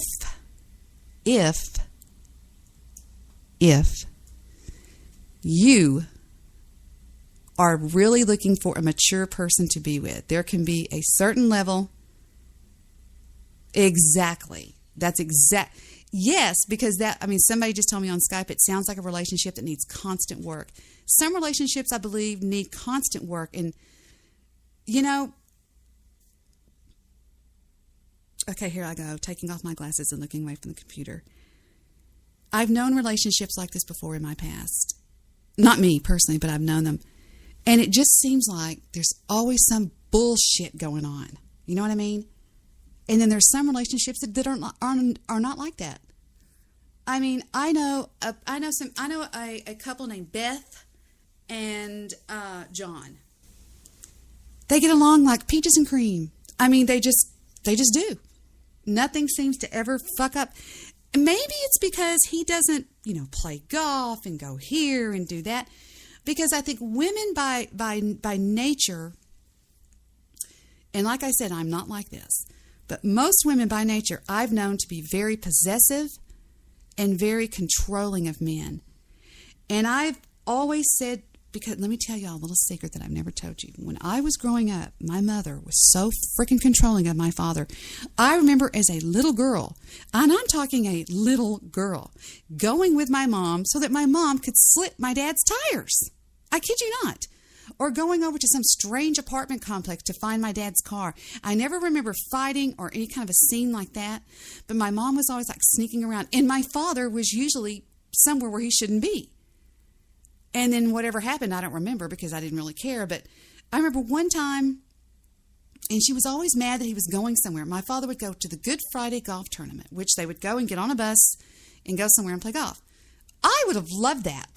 I've told y'all before that anytime mine has said, hey, I'm out, I'm like, great, bye. I'll see you later. Have a good time. And I'm always the kind of person that says, hey, if anything happens, just don't let me find out and, whatever.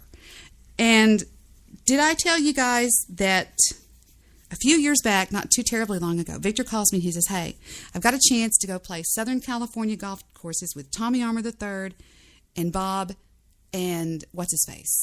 Bob's assistant. And I said, are you serious? God damn, that sounds like fun. He goes, yeah, we're going to go play Little Bighorn. We're going to go play this, going to play that. I said, are you serious? Fuck.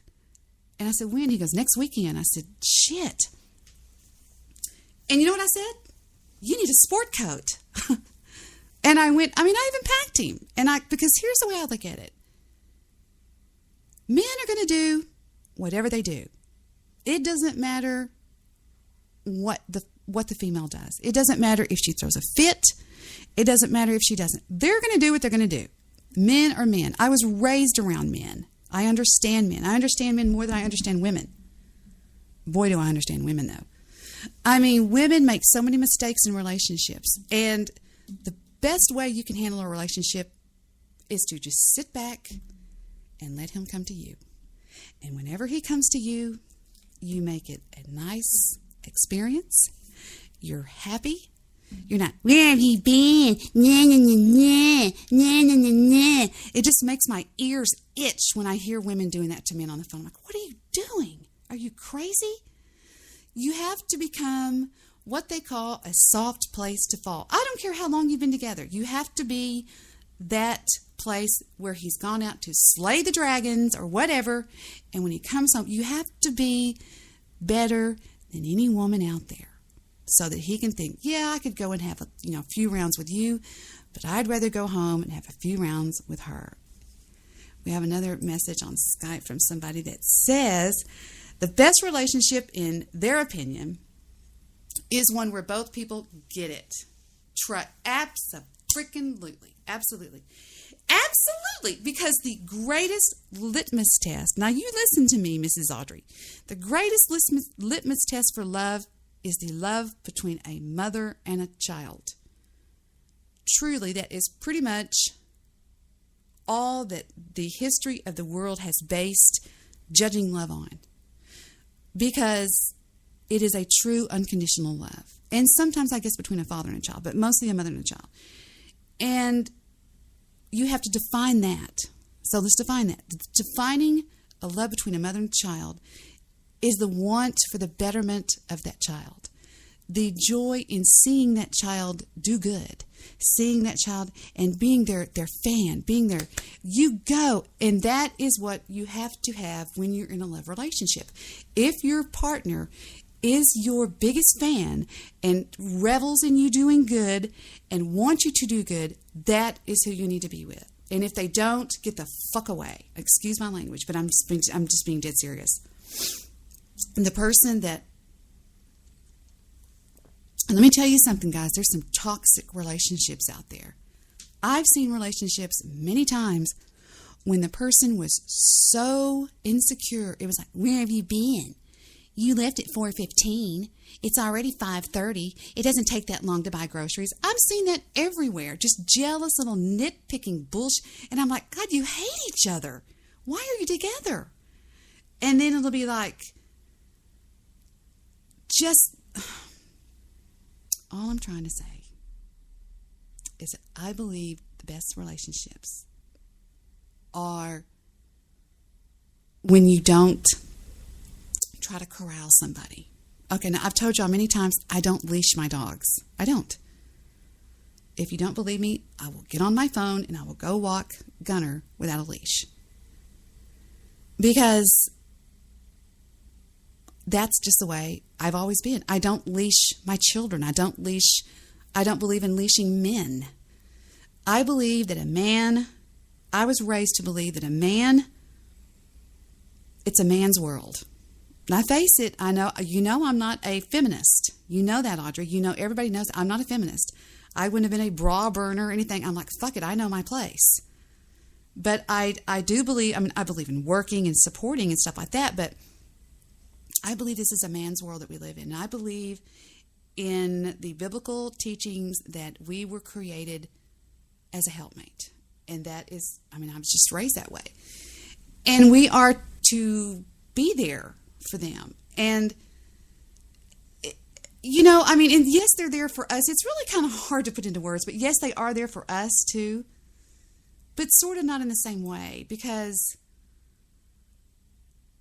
boy, this is hard to put into words. But it's like,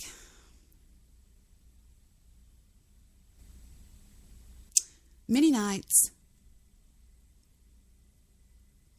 okay, I had a girlfriend named Sue. She was one of my best friends. Beautiful girl, redhead, short red hair, adorable, beautiful girl. Could have been a model. She had a husband named Mike. Mike and Vic were buddies, and they played on a softball team. It had a bunch of S's. It was like something slow pitch softball. And it was a bunch of firemen and Dallas police officers.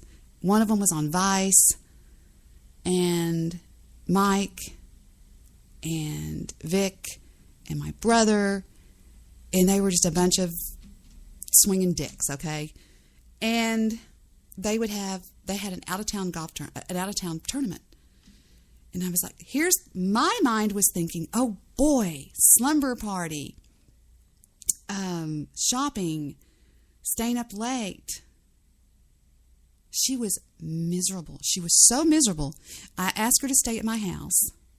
She was so miserable. Where do you think they're at? What do you think they're doing? What do you think they're doing? What do you think? I said, I don't know what they're, who cares? I was just like, she got so mad that she went home and took her kids with her. When she gets home, she couldn't get a hold of Mike. So she calls the hotel front desk and says, tell Mike his child is in the emergency room. I kid you not. That kind of stuff goes on all the time in relationships, all the time. And it's usually, a lot of times it can be the men too, but a lot of the times it's the women. And then they wonder why their husbands run around behind their backs. They wonder why their husbands go out. I hate to say this, but a lot of times people would say, don't you ever worry about what Vic's doing? No. Why would I do that? I don't own him. I don't own anybody. I don't know what it is about me, but I'm just not like that. And I think that whenever I was reading in that, it said jealousy and possessiveness, don't be that way. Don't be possessive and don't be jealous. Well, that's easy for you to say, Debbie, but my boyfriend ran around me. Big deal. You can't judge him by what he did or what he did. You just have to put it out there. Trust comes from you. It's not somebody's job to make you trust them. Trust is earned. No, it's not. Trust isn't earned. Trust is you feeling so secure within yourself and happy with what you are that what they do is what they do. And I used to always say, hey, keep your legs crossed, and if something happens, just don't let me find out about it, And that was I just wish more people were like that. I don't know where it comes from, but it just comes from somewhere. And I don't know if it comes from I don't know where it comes from. I really don't. I've never even thought about it. I don't know where it comes from, but we're going to find out. Lester had a funny thing on his show, and it was at his most recent show under Sound Advise, which is sound. You know what I love about Lester? I love about the fact that Lester can laugh at himself. And I can pick out something that he does that's stupid, point it out, and he just cracks up. And that's very rare. A lot of people don't do that. A lot of people are real hard asses. Like, well, fuck you. I mean, Lester is a goofbutt, and I love him to death. I mean, he is just one of those people that I will just always love to death. He had a show recently called Sound Advise, which I told him it should have been Sound Advice. Shut up. And there's something at the very end of it that you have to hear. Here we go. Candy. I hate candy. I want to kill candy. No, I'm joking. Candy. Mobster Boss Radio Live is not intended for anyone under the age of 18. If you are under the age of 18 and still here from Who did this? this point on, we assume you are here with the consent, approval, and supervision All right, already. of a Get to parent or candy. guardian. With that said, PG. You're listening to Lester. Oh, we miss Candy. Okay, at the very end, I'm going to see if I can nail this. He does a commercial, which is absolutely freaking hysterical. Let's see if I can nail it here. I have your answer. Wait. Right, around. More than likely when Wait. Okay. Hello, ladies. Ha ha. Oh, that's right. Get down. This is Lester from Mobster Boss Radio Live. That's me. And listen, I know that in a recent show I told everybody that Lester Bartholomew Jones was off the market. Well, guess what? Every one of you Audrey, you're gonna love ladies this. out there are in love because Lester is back on the market. Yes, that's right, back on the market. But even better than that, I've started a new business. I know that there are plenty of you women out there that feel neglected, overlooked, taken advantage of. You feel like the man in your life absolutely ignores you. More than likely, he's out screwing around. More than likely, when he's told you that you need to cut down on your spending, that's because he needs extra money for that little piece of ass that he's got on the side. I have the answer for every one of you neglected, absolutely taken advantage of women out there. I do have the answer. If your man's out cheating, and you know whether he is or not, more than likely he is. And just like I said a minute ago, if he's told you to cut back on your spending, it's likely because he needs more money for that little hot piece of ass that he's got. I have your answer. That's right, I've started a new business. It's called Grudge Fucks by Lester. Grudge Fucks by Lester. And hey, no more do you have to go to the bar, find some pot-bellied loser, and take a chance on things going wrong. You know exactly what you're getting. And I offer so much more than just your typical grudge fuck.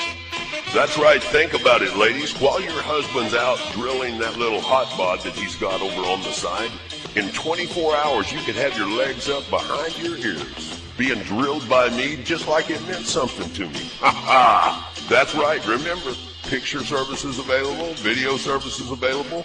I'll even leave a pair of my underwear laying around just in case, make it look like you forgot that was there. That's right. Hey, Grudge Fucks by Lester. Don't forget to call me. I can help you out.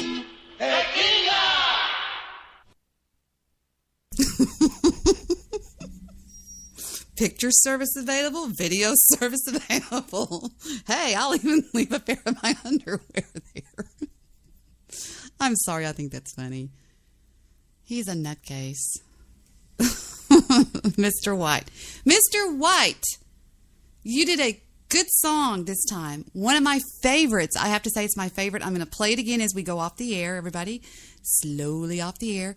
This is from the listener, Mr. White. And he did one before I thought I loved that one. And I love this one. I'll play the other one, and then this is his new one that he just put out. And it's so sweet. You know what I'm going to do? I think I'm going to load them up on my board. It'll sound better for everybody out there, because if not, I have to play it over my thingy. And we don't want that. While I'm going off the air, I want to address the news guy. The news guy. News guy. What can I say about the news guy? What would life be like without the news guy? The news guy is, as you know, one of my favorite people on Spreaker. It has nothing to do with how he feels or treats me or acts about me. It's just that's the way I feel. I think he is very informative. And I think that he's very, what do you call it? Fair. He's very fair with people. And I have a lot of respect for that. He's never really come down hard on anybody. And I think he's very respectful of people. And I like that. So, news guy, if I said something in the last show which made it sound like I was talking directly to you, I was not meaning it to sound that way, because I was trying to tell you earlier that sometimes things come out not the way I meant them to come out, if that makes any sense. So there you go. So coming from the album of the same name, I have no idea why I said that. This is from our on-the-spot Debi Daily radio show singer, Mr. White. This is a song written about he is lamenting over missing an ex-girlfriend. And just listen to this. This is just amazing. I think this guy is really good.